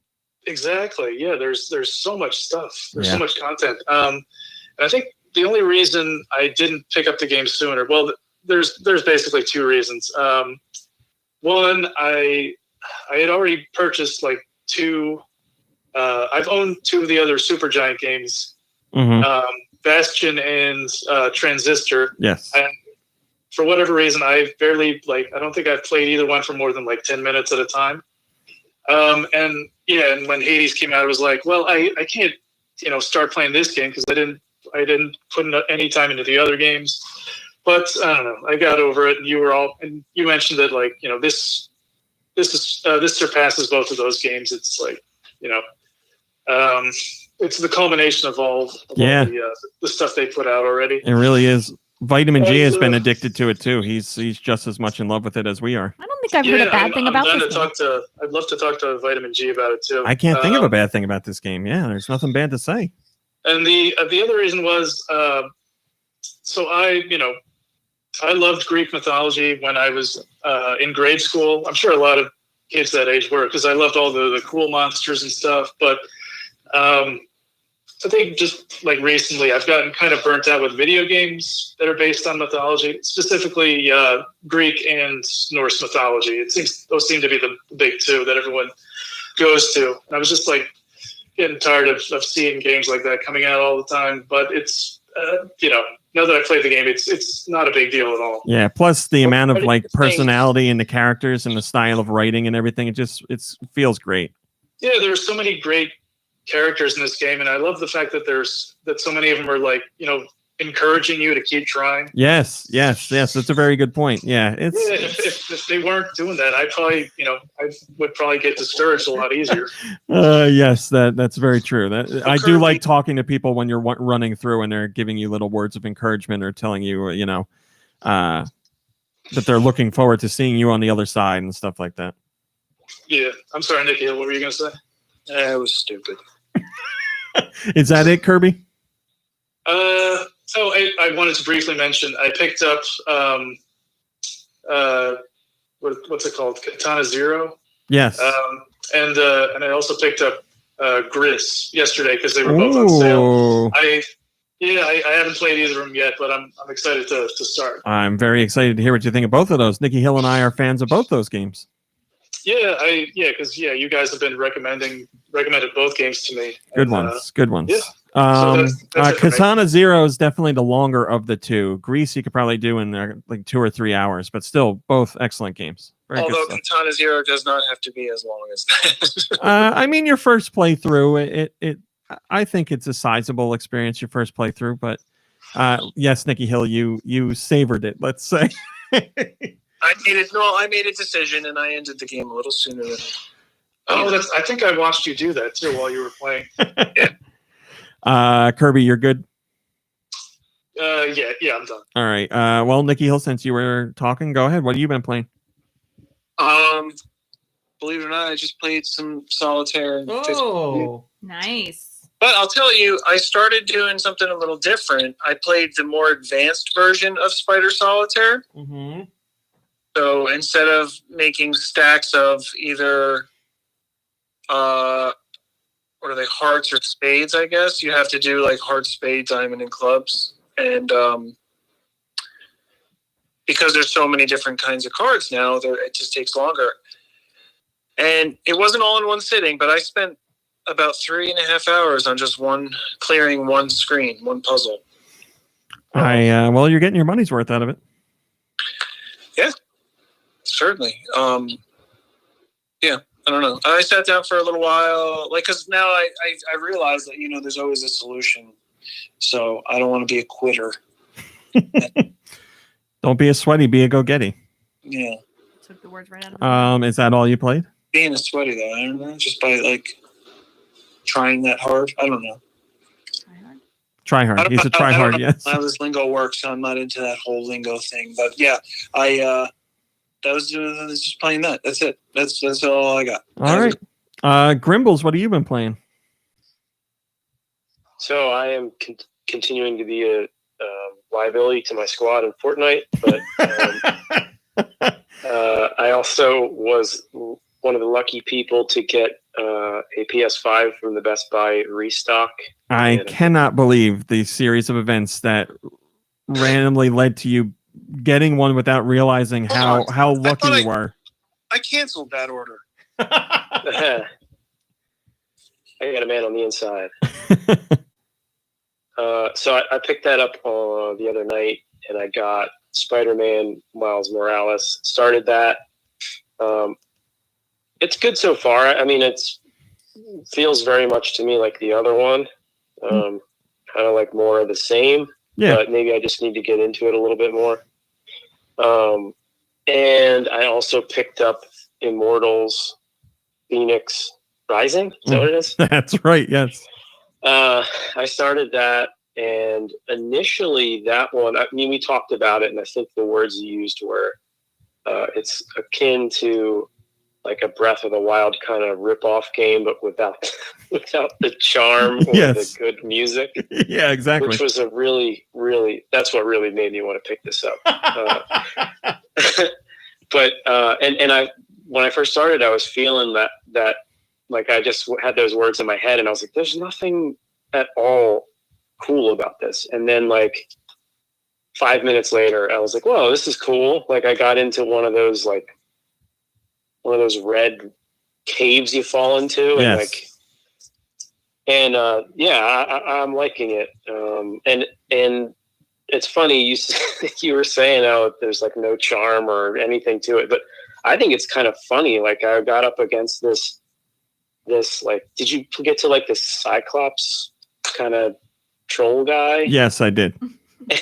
And they like, I don't know how much is like considered spoilers here. You let me know if I should. I think you're all right with this game.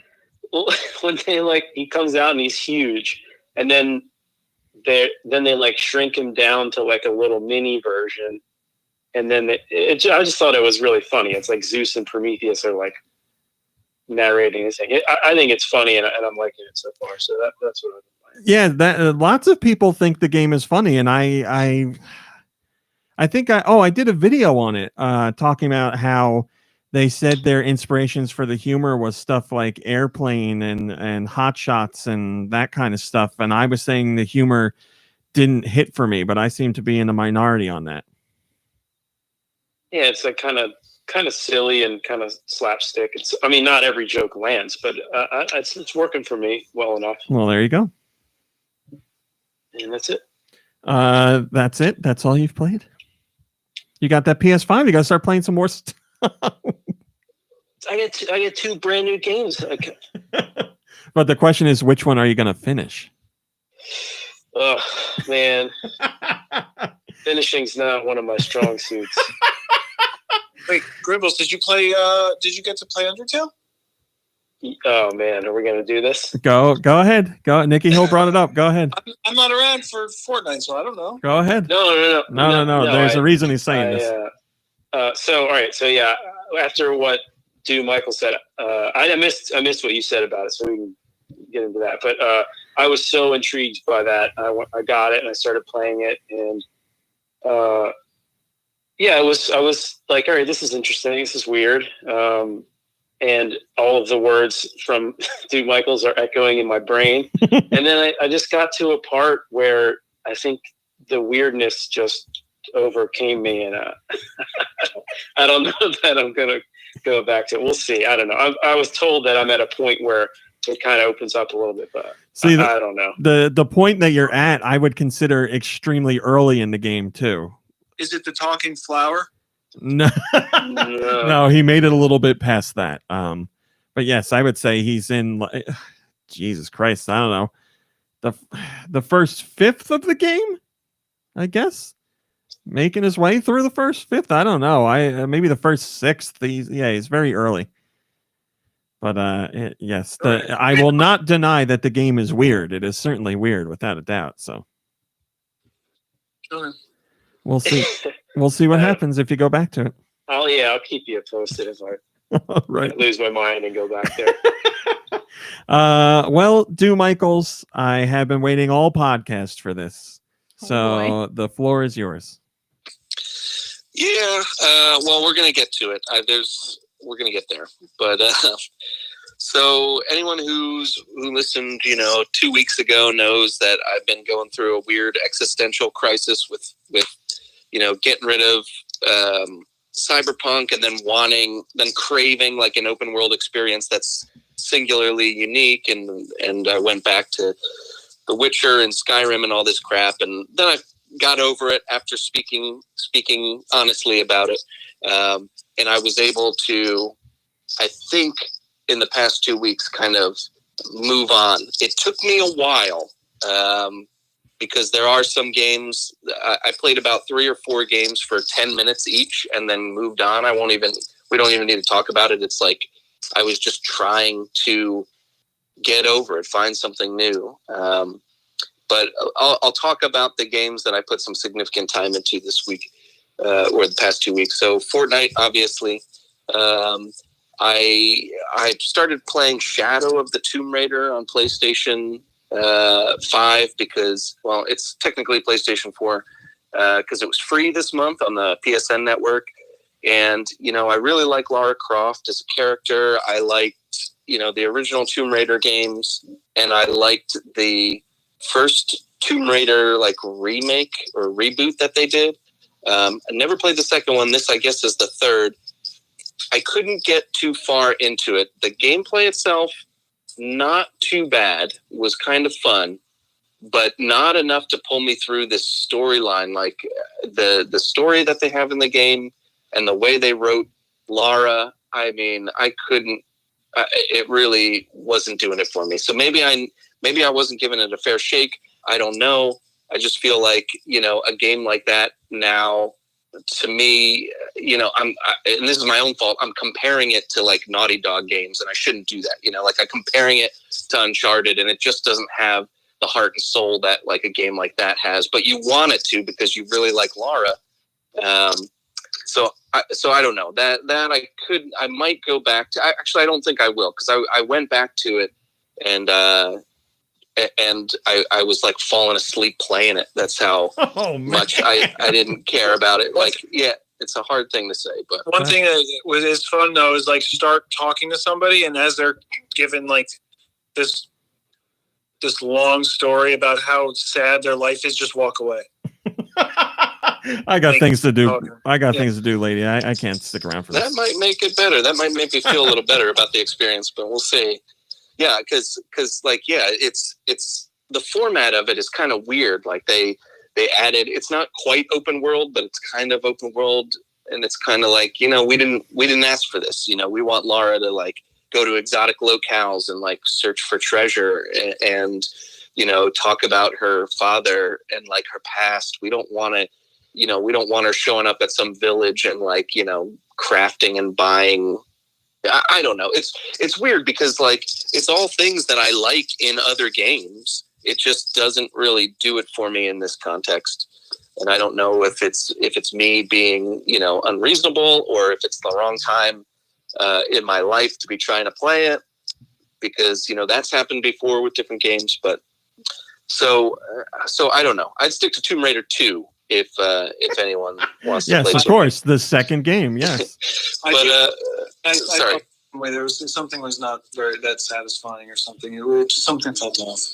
Yeah, it feels really off. And I know she has to kill people, but she murders a lot of people. It's the third one. They're, the third one in the remake, or not remake, the reboot style, and they're milking it at this point. So it is what it is. I think that's. I like to think that's what it is, and it's not. Hopefully, it's not just in my own head, but yeah, I don't know. What I did appreciate was that there's a different skin that you can give Lara, and you can give her the original PlayStation skin. So you could be playing in a beautiful 3D rendered jungle, and you're this blocky, big boobed Lara Croft. It's really funny. So that I appreciated. But anyways, probably won't go back to it as it turns out. But then one day, this is a funny little story. I don't know how I should tell the story, but so I know what's coming up. So RMC is texting me and one of our other friends, and I don't know how it came up, but he was talking about Celeste, and I guess it was kind of oh, I wish you guys would play Celeste. No one's played it. You tried it, but it wasn't really your thing, and that's disappointing. And it wasn't, it was a fine conversation, but him saying all that stuff got me thinking about it that day. So I was like, you know what? I think I will go back and try to play Celeste, but I didn't tell anybody that. I just thought that. And then the next day RMC texts me and he's like, hey, Jedi Fallen Order just got, an update for it. So it plays on the PS5 with nicer graphics or whatever.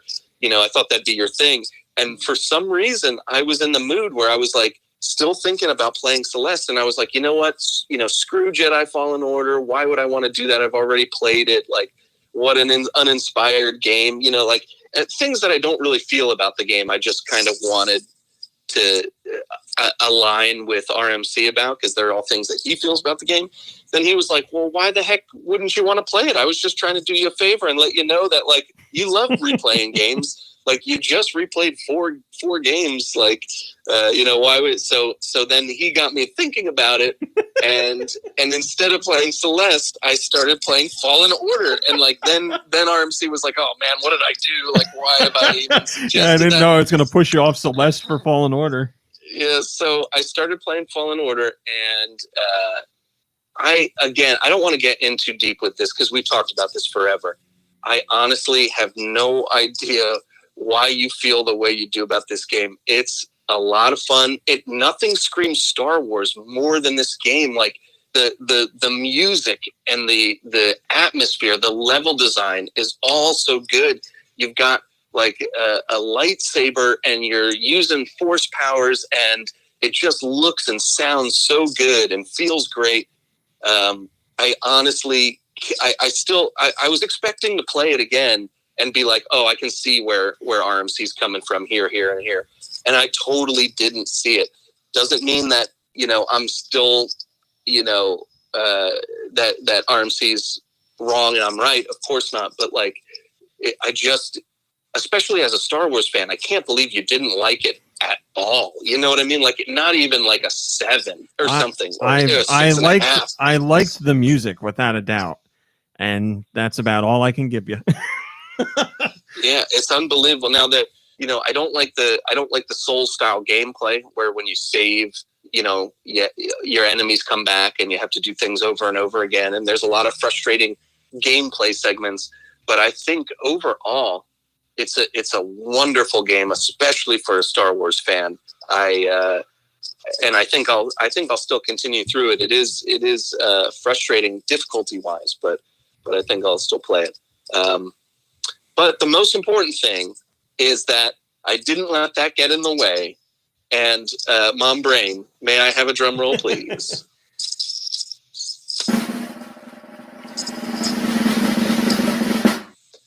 I went back and I finished and beat Celeste. Hey! Now, what a game. What an experience. You know what? Just like I ended up selling a couple of copies of Undertale a few weeks ago, I'm thinking I'm going to hopefully sell a couple of copies of Celeste here. This game, talk about a game that if you didn't know anything about it, you wouldn't, like, you'd look at it from the surface level and you would just think it was some platformer game. Like, you wouldn't even think twice about the message or that a game like that could deliver such an impactful story. It's really something special, from the music to the gameplay and like how satisfying a lot of the gameplay moves are. And as someone like me who can be considered a graphics whore, I don't, at first don't really care for the graphics in Celeste, to be honest with you. It seems a little too archaic, but you could tell that every bit, because the game as a whole is so extremely polished, that they were, like, the look of the game is exactly what they were going for. And they have some sprites in there or some animations that are somehow so beautiful. So the main character doing her dash move is something that you do often. And just the animation of it is like so beautiful and intoxicating. It goes with the theme. Like, I may sound like a nutcase right now talking about this, but like, it's just such a whole encompassing experience as a game. That they thought about every second of this game. And there's musical themes in this. The music blew me away. And there's musical themes that come up. It's almost like a Hollywood film or like a musical or like an opera, where they bring out musical themes and then like subsequent songs use those themes, but in like a spooky way or in an introspective way or an exciting, vibrant, climb the mountain way. I don't know how else to put it, but what an amazing job on the soundtrack. And that pulls you through the experience. And here's another thing that I have to say. I probably should have started with this, but I didn't want people to think that, well, you think what you want to think. They put it in the game. The developers put this in the game. You can go into an assist mode and change accessibility options so that you could either get more dashes, or you can have unlimited stamina, or you could be what I ended up doing, invincible. And like, you think that would take away the fun of the game. It to be honest with you, it doesn't. Like, yeah, there is a certain challenge to just going through the way that, you know, you should, or you can. I don't want to say should, because there's no way you should play the game. But like, the challenge comes kind of from within, and you set your own challenge level. And even if you're playing on full invulnerability, like I ended up doing, I still got so much out of the story and out of the experience of climbing this mountain. And the gameplay was still fun, to be honest with you. To be honest, I was still having fun. It's very satisfying to traverse these levels, no matter how you do it. It gave me a sense of, I guess, wonder and awe at what some gamers like RMC can pull off. Because I know that RMC, you beat the game without, I'm sure, without any of those options. This is true. And I don't know how you did it. I mean, so much respect for you for that. Like, that is that's like some wizard level gaming. And well, platformers are my bread and butter. If I'm going to be good at any genre, it's going to be platformer. This is not like just a platform. It's not like Mario had its challenges, but it's not like that, man. You know what I mean? Yeah, like literally the last level of the game is, or second to last level of the game is still teaching you new mechanics, and you're like, oh my god, I got to learn something new at the end here. This is crazy. It's really something. And like, even with the story too, like the story I thought was going to go one way. I thought it was going to be real cut and dry. Like I got the subtext of it very early, but I was like, okay, so what are we going to do? Like, this is going to happen, obviously. And like, it didn't happen. And in fact, the opposite happened. And it's something that happened that I didn't know I wanted. And I don't think that what's great is the character you were playing as didn't know she wanted it either. And then through the trials and tribulation, like, I don't even want to, is this spoilers? I'm trying not to be spoilery. You haven't gotten into specifics. I think you're okay, but I can't tell you, just from my perspective, how satisfying it is, because literally a week ago we were talking about Celeste, and you were like, oh, you were something along the lines of, and I'm paraphrasing, you were like, you're crazy. What kind of story are you talking about in this game? There's no story in this game. And from you to go from that to where you are now is extremely satisfying. I'm very happy you got that out of it. It's really wonderful. And I think I'm glad for the accessibility options, because I wouldn't have been able to experience the story. Mm-hmm.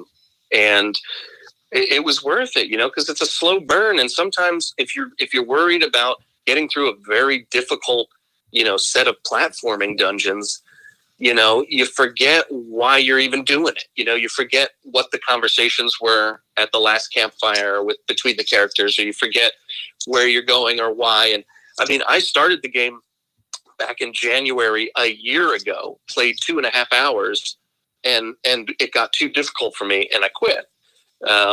And thank goodness I went back, because, it can mean something different for everyone. But for me, it wasn't about, the platforming. It was more about the experience and the story that it told. The chat is feeling inspired, dude. They're saying maybe you will go back to Undertale someday.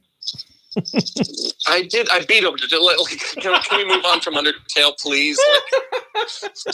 I'm so sick of that. Undertale was your lowest moment, but now you've risen like a phoenix through Celeste. That's beautiful. Well, how are we spelling phoenix? Let's you've risen like a phoenix. Thank you. Well, here, look, you don't have to play Celeste if you don't want to. Don't take my word for anything. Clearly, ever. I mean, I'm the most flip-floppy gamer in the history of games, but I'm just telling you, this one had quite a profound effect on me, and it was still satisfying, even with all the assist options on. That's why they're there, to make it so that you can still play the game and enjoy it without not wanting to play because of frustration. It was great. It was great. I wanna talk more in depth with people who played it and beaten it. I know. And it's just like, you know, a game, like you could look at a screenshot of that game and be like, this looks like something that I would have like not played as an 8-year-old kid on the SNES or the NES. See, it's funny because when I first saw the screens for the game and the trailer, I was like, man, this is really gorgeous. I know it's retro looking, but I liked the style of it. But yes, I totally get how someone would look at it and be like, well, this is rudimentary.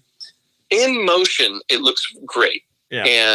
And with the presentation of it, the controls are top notch.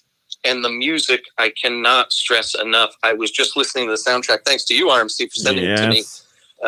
Yeah, everybody go support Lena Rain on Twitter and her Bandcamp. She's an amazing artist. She does soundtracks for games and then just her own albums. And it's unbelievable stuff. She's so talented. But it's great when like a game can come together where all aspects of it like fit the whole perfectly. Not my butthole, like the whole experience perfectly. And it gives you like, it has you thinking about it after the fact. Like I'm gonna listen to that soundtrack often, and I'm gonna remember like certain parts of the game, and I'm gonna remember like the experience of it all. And it was just very satisfying. I'm so happy that I went back. I'm glad that whatever, you know, whatever is inside me that holds me back often took a day off that day. I don't know why. I'm glad it did. Yeah, but thank goodness. So I don't know what else to really say without getting into spoilers and stuff, so I'll leave it at that. But yeah, I mean, what a mature and satisfying story to have told through something that looks like that. And I've learned to appreciate those graphics, but you'd never think that something like that could tell a story that gets you in it, like deep down inside. And go ahead. It was wonderful. It was wonderful. That's all I'm going to say. Mature like Honey Pop mature? Yes, lots of nudity and sex content. The real question is now, I have to ask, Grimbles, have you been sold on a copy? That's what I was going to ask. It's on my wish list, and I got a notice that it was on sale. I just haven't. Yeah, if you get it through Amazon, if you get the digital version through Amazon right now, you can get it for $10, which I believe is the cheapest it's been yet. So, I also wanted to thank you for letting me go before Do Michael's, because I just can't follow that. Kind of. Yeah, he gave me a heads up. Enthusiasm. He gave me a heads up last night. I knew he was going to talk about it, so. And we really wanted to get into it last night, but we saved it for the podcast. So yes, I didn't want you to have to follow that. I figured I'd follow it. My flat little paragraph after that. You're good? You know, I'm good. I'm good. Thanks for letting me talk about the games I played. I really love to do it. So thanks for giving me that platform. Got it. Rami, what did you play? Oh, thanks, Mom Brain. What does that say? You read that. Windows Defender or some crap? Something virus, maybe? Yeah. What did I play? I played Fortnite, as I always do. We're playing Fortnite, having lots of fun. I also am working on Grimbles. I'm specifically being told to tell you that Freddie Fro in the chat says that he liked your paragraph. Oh, thanks, man. If you can reach one person, right? That's all that matters. So I did Fortnite, but also there's been something I've been meaning to do, and I started doing it this week, and I'm gonna have a video out at the end of this coming week. I went back to play Donkey Kong Country 3 because I love Donkey Kong Country and I love Donkey Kong Country 2, but when I played Donkey Kong Country 3 as a youngster, it did not tickle me like the other ones did, and I had a number of issues with it. So I am replaying that, and I'm recording all my footage, so that'll be with the review. I don't know if I'm going to call it a review or whatever, maybe a revisit, and it's been, decades since I've played that game. So I will be sharing that on the YouTube channel to let you know how I feel about that game, having gone back to it, and I'm looking to complete it before I do the video, so I'll be doing that. Mine Without a Cause says, that's so funny. I'm in the same boat. I just started that also. Man, what happened that both of us just went back to it? So yeah, I'll have a video about that. And then the only other thing I can talk about is something I can't talk about in full detail, but I am very excited to talk about it. I have been lucky enough to get an advanced copy of Cyber Shadow, and some of you might know that that is my most anticipated game of 2021. Cyber Shadow 2077. It was my most anticipated game of 2020, but it got delayed, so it bumped into 2021. It's coming out on Switch in a couple weeks. I've been playing it now. And singing along. Yeah, Mom Brain has actual proof of how much I'm into the game. She recorded a secret video of me playing it and singing along and bobbing my head while I was playing, and I had no idea that she did it. But I'm not allowed to review it. I can share opinions. Cyber Shadow, if you don't know, is being published by Yacht Club, and it's made by a one-man development team. And it's very much in the vein of, or it's very much inspired by the original Ninja Gaiden trilogy and Batman on the NES and Shatterhand on the NES. And it's about let's say a robotic ninja. Let's say that. So it's traditional platforming and power-ups and all that stuff. And man, I had an idea in my head of what I wanted this game to be like based on the trailer and the information I knew. And it is more than delivering on that. It is, it feels so right. The soundtrack is phenomenal. And if you have a game like that, you need a good soundtrack, because when I think back on NES games, I think of games that have amazing soundtracks, and the songs were short, 30 seconds or a minute long, and then they loop.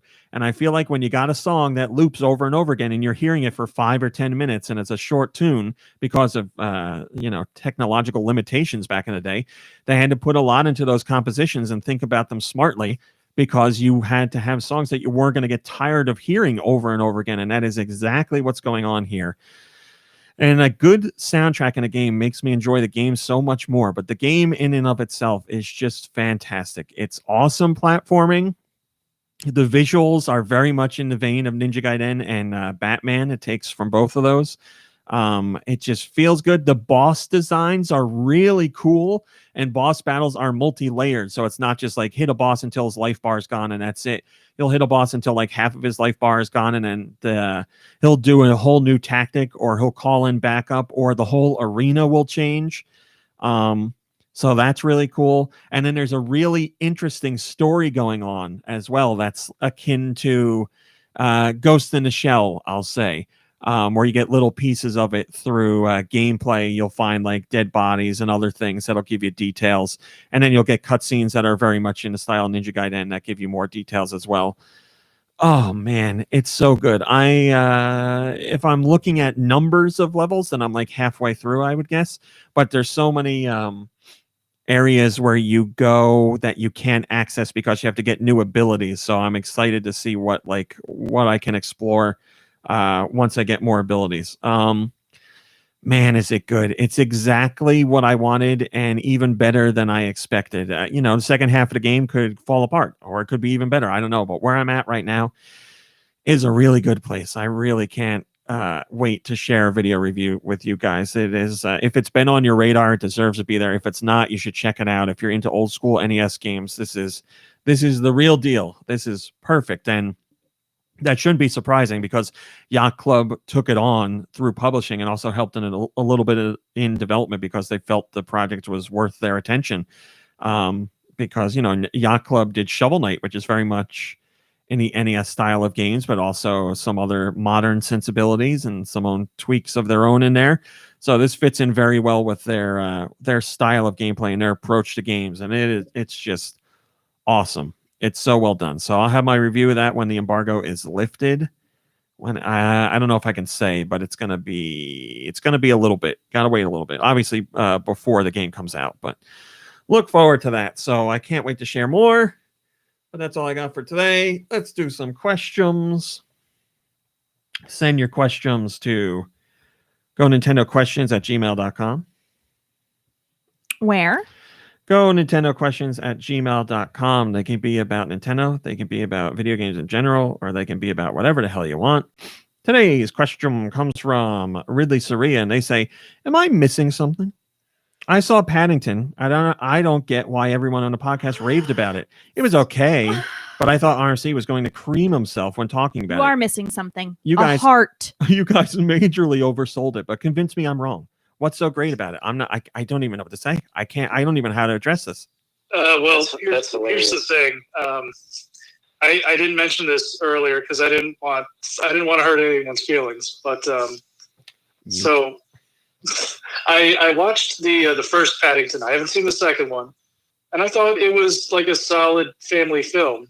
But yeah, I don't know. I clearly, Rami, you and I guess Mom Brain as well. Yeah, you see something in the Paddington films that I clearly I'm just not getting. Kirby, I wish you could really see Mom Brain's face right now, because she is biting her tongue as hard as possible. Go ahead, Mom Brain. Respond to Kirby. Respond to Ridley Soria. Well, look, I understand everyone has their own, experience with the movie. I think that the people who really love it are people who maybe are like very sentimental, or like, just have a certain, I don't know, something about them that just like allows them to like really connect. That's my jam, right? Like that's a movie that you'd be like, yeah, definitely she loves that. Like that's the kind of person she is. That's the kind of stuff she's into. So I could see some people, not getting like super into it, but I feel like I think it's such a treat to watch. Like even if the subject matter isn't like totally up your alley, I think it's such a pleasure just to watch the movie. I will stress this again.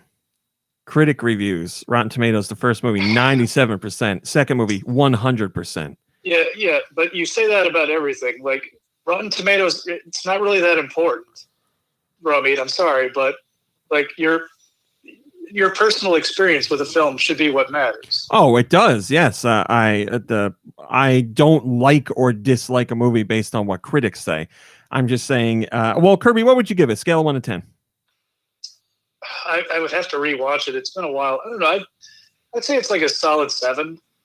Well, all right. So that's low for me, obviously, but obviously a 7 isn't a bad score.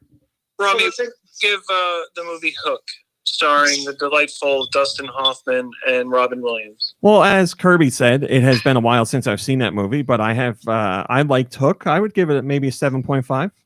Okay, that one's rated 29% on Rotten Tomatoes. With critics? Ooh, that's a good call out. With critics? That was the critics, 29%. Yes, I wasn't using critics as a way of saying they're right and someone's wrong. I'm just saying that's what the critics have offered. As I pointed out, the director of that movie also does not like that movie. Who directed it? What's that? I'm sorry. I'm talking about Hook.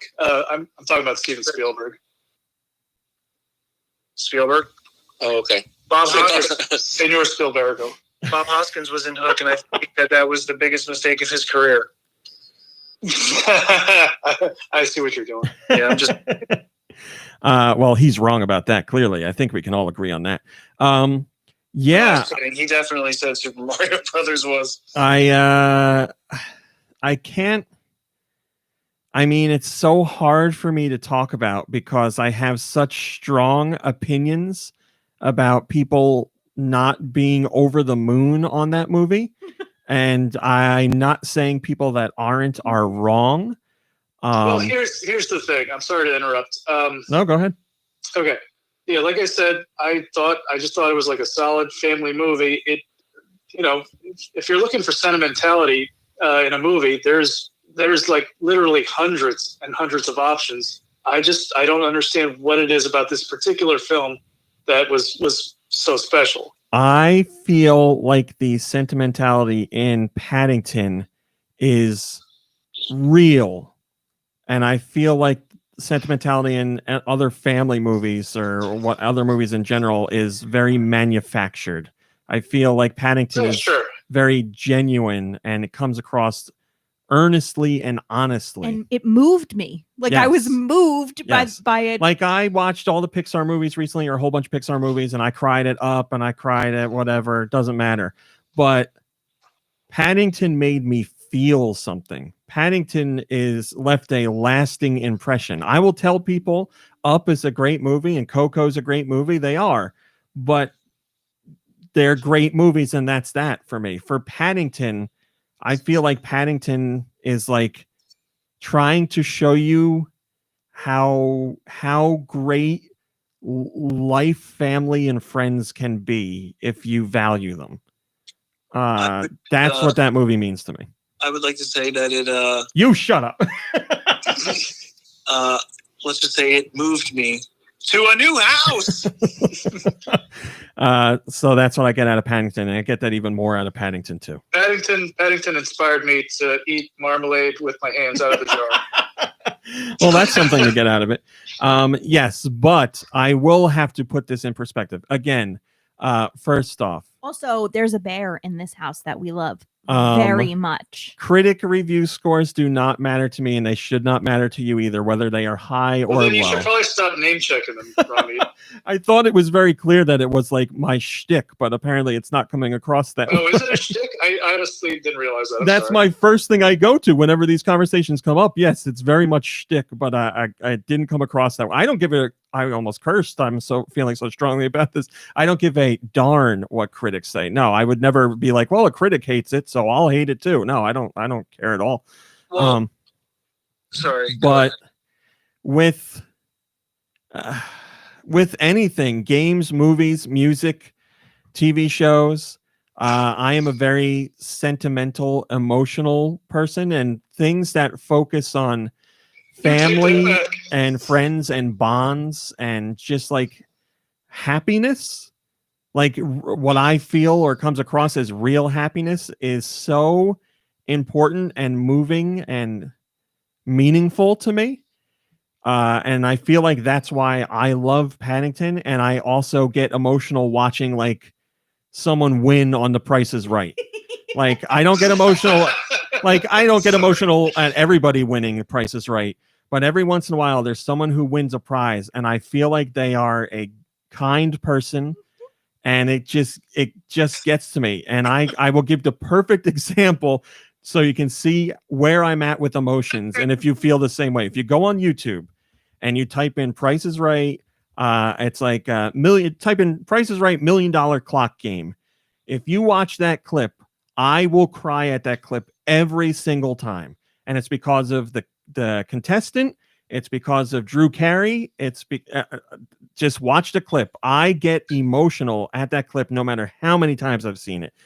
And I will do the same with Paddington. Like I will, and Paddington 2 especially, and in particular the last like 5 minutes of Paddington 2. I remember watching the last 5 minutes of Paddington 2, and I was like, this is one of the most beautiful, sentimental things I have ever seen. Like this, it to my core. Like seeing those things makes me want to be a better person. It makes me want to connect more with people. It makes me want to enjoy the connections I have with friends even more. You guys know how much friends are important to me, and how much I love friends, and how much I love being around friends, and seeing those kind of things just makes it that much more important to me. So that's what I guess that's why Paddington had that impact on me, because I'm a very emotional person in that way, and Mom Brain certainly shares some of those feelings as well. So, but also Mom Brain is pushed to those emotions because she loves bears as well. So, oh sure, well, that's understandable. Here's my official review. Paddington, more like Baddington. Well, I got nostalgic too when I watched it, but it only just reminded me of the period in my life where all I wore was a raincoat with no pants and how I got arrested. So, like, it was just a hard memory to relive. The good old days. Well, Ridley Soria, I think we've given you more than enough answer as to why the movie means that for us. Yeah, Ridley Soria. If you don't think the movie's amazing, if it's not like your favorite movie ever, that's fine. That's what I'm saying. That is also correct. Yes. You do not have to like this movie just because we like it. Yeah, we're not saying you're like a heartless monster, because I'm not either. I love sentimentality in films. I may never be able to fully understand where your position comes from, but I won't crap on you for it. Like I don't think you're a bad person for not liking it. We joke around and all that stuff, but I don't seriously think that. Yes, do. I was just curious, Kirby, can you think of a sentimental movie that would be a 10 for you, or that would be, man, a 10? I would have to get back to you guys. Well, what can you think of a sentimental movie in general? Milo and Otis. Ooh, yeah. I mean, you mentioned Coco, Rummy, and I teared up at the end of that movie. I can admit that. Yeah, like see, this is I'm going to use it as strong a terms as I can. Coco's emotion and sentimentality compared to Paddington for me is garbage. Okay, wow. But I really love Coco, and I thought it was great, and it did move me. Yes, but I look at that. Garbage. I look at that compared to Paddington, and I was like, this is what is this, amateur hour? I'm not. For me, they're kind of on the same level as far as sentimentality. I'm not. Kirby, are you a big fan of skeletons?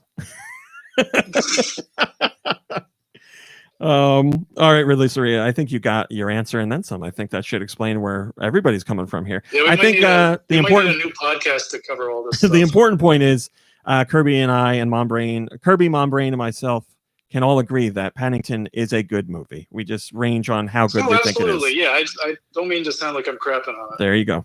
And I don't think anybody took it that way. We have a Patreon question.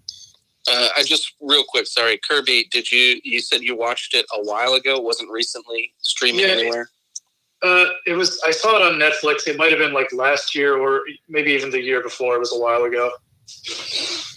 All right. I still gotta watch it. I just can't find it anywhere, and I don't feel like paying for it. Mom Brain. Your sister said it was on Netflix, or she said Paddington 2 was on Netflix. She's wrong. And it still isn't. Mom Brain is Michael's Mom Brain is visibly nervous thinking about you watching Paddington. I need you to like it.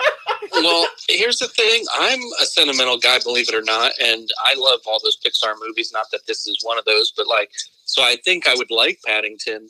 I'm worried that you hyped it up a little too much, RMC, because you've been talking about it for 6 months, and I'm worried that, not to mention the review came from you, but it's also such a glowing review that I might do Michael's it and just end up not liking it. I fully expect that to happen. Do Michael's not Michael's?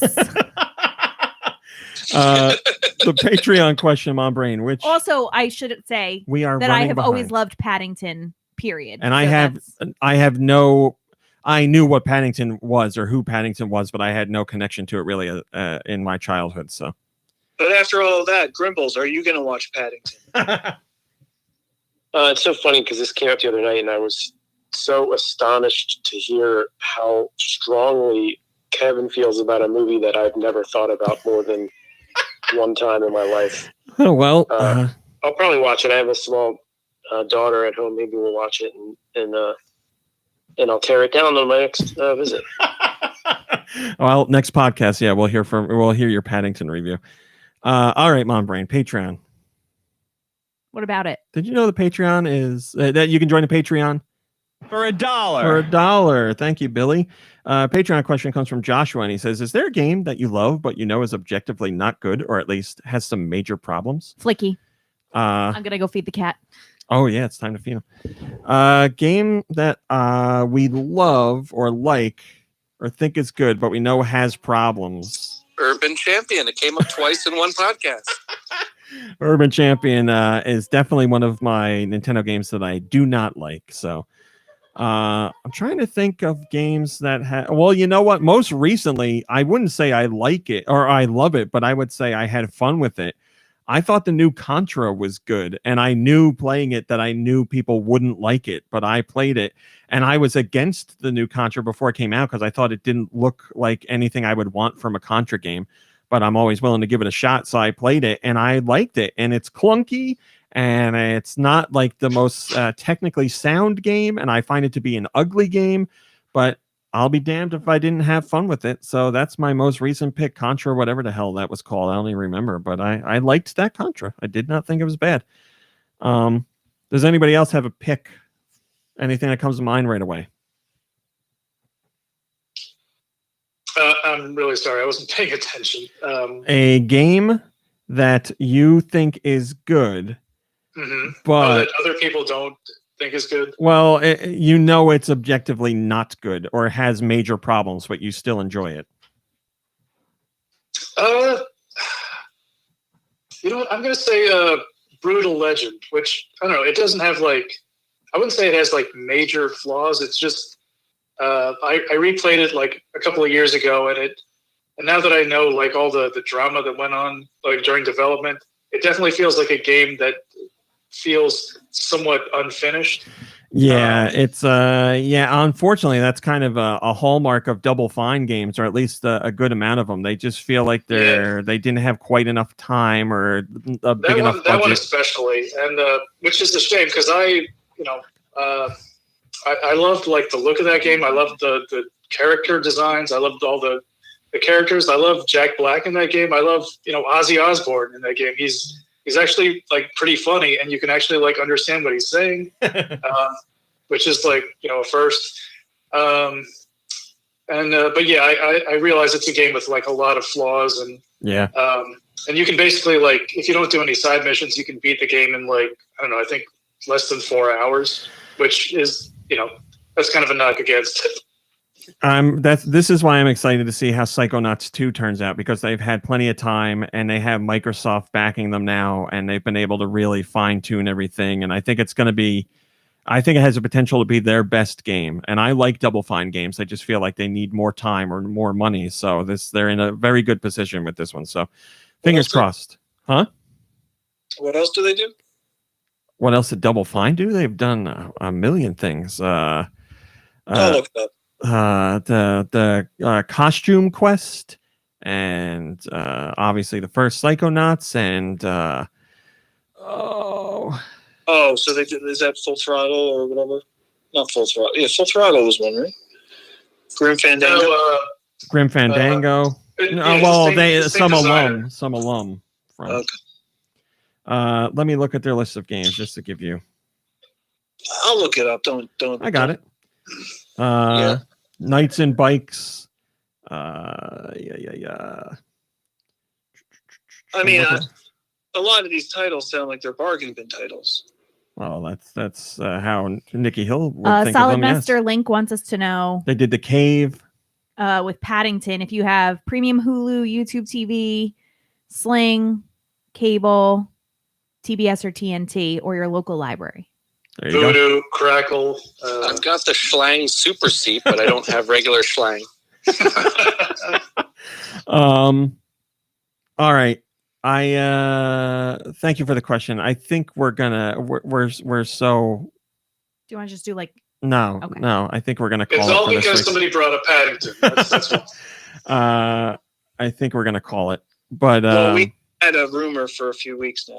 oh, that's what I was gonna say. We could end it with a rumor, and we'll make sure we do music trivia next week. So do you have a rumor for us? Yeah, I do. This one's actually true, though. So we're doing something a little different this week. It's true. You may have heard the statement that the developer of Cyberpunk have come out with this week. Basically, it was if you're like me, you weren't too happy with the announcement because it was kind of like, we accept the blame, but at the same time, we don't accept the blame kind of thing. But anyways, they also it's weird that they didn't make. They had some other things to say, but they didn't do it in that same video for some reason. They called me up personally to tell me. So they told me that. Let's see here. I have it all written down. So the developers of Cyberpunk 2077 have decided a long time ago that they were going to bring the game to the Switch. They brought The Witcher 3 to the Switch, and everyone thought they couldn't do it. And lo and behold, it came by. So instead of improving the game and fixing the bugs and all that stuff, they're just going to release it on the Switch, because as it is right now, it could certainly run poorly on the Switch. So they decided that, hey, let's do that. Let's make some money. And then after that comes out, they're going to put out another video talking about how, they're upset that they did that. Sorry, they made a mistake, but, thanks for the millions of dollars. So it's weird that they said that they would do all that. I mean, it seems like a company killing or like committing suicide, corporate suicide, but that's what they're going to do. So all those folks out there who want to play Cyberpunk, you can play it handheld on the Switch, and you'll get all the underwater cats you can hope for. So, well, if you're selling it with underwater cats, then I'm in. They originally said because I was like, well, when's it coming out for the Switch? And they said when it's ready. And I was like, oh, cool. That's like what you said before. And then they called me back 30 minutes later and they said, oh, it's coming out this weekend. So it should be out very soon. Cha-ching. Yeah. And just again, this is a true story, right? This one's true. Yeah. Usually I make stuff up and it sounds weird and like not real. This one you can tell is true because it sounds real. Thanks for being truthful with us this time. I appreciate it. If I'm anything, it's honest. That's for sure. All right, everybody. That's it. We did it. We did another one. You got the short show last week and you got full force this week, baby. Thanks for watching. Thanks for listening. We'll see you next week. Goodbye, everybody. Bye, everybody. Bye, everybody. My loves. Go appreciate dragons. Well, I guess we'll.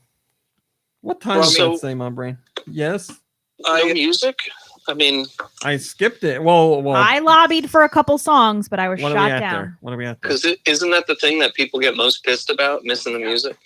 2:53. Everybody gets angry about everything. It'll have them coming back for more, Well, it's all. We had to do it because Grimbles was getting so angry. He's sending messages over here. I had to end the show. It's his fault. Mrs. Grimbles, did you say? Colma says, we've got music. We don't want you to hear it. We don't want you to hear it.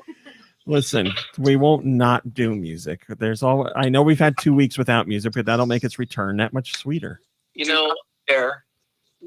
The music would be my favorite part because I love video game music, but they never pick games that I've played, so I don't know any of the songs. Like if it was just like Final Fantasy VII and Resident Evil music, I'd be like, oh man, this is great. I know every single one.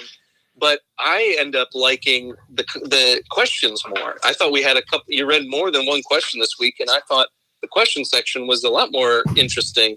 We did the usual amount of questions. We did 2 questions. Wait, oh really? It felt like 3 questions. No, we did. We did our 2. I forgot you guys didn't do music last week either. We didn't. Yes. I reminded him. Guys, listen. I know everybody's okay with long shows, but we got to keep it somewhere within the realm of sanity. Let's do a midweek music podcast. Just the music only, yeah. And then we could have, all 30 of Autumnal Blake's submissions all at once. And then that'll turn into a 3-hour podcast too. All right. Well, had we done the music, we would have gotten a 6 out of 9. I agree. Yes. All right. The after show's over. That's it. We did everything. We did it all. Thanks for watching. Thanks for listening. Play some games. Hang out with friends and family virtually, safely, whatever you're doing. Rest, relax. You deserve it. We'll see you next week. Don't get eliminated. Goodbye, everybody. Bye, everybody. Goodbye. All right. Now we're officially done. Grimbles, are you still here? Grimbles left.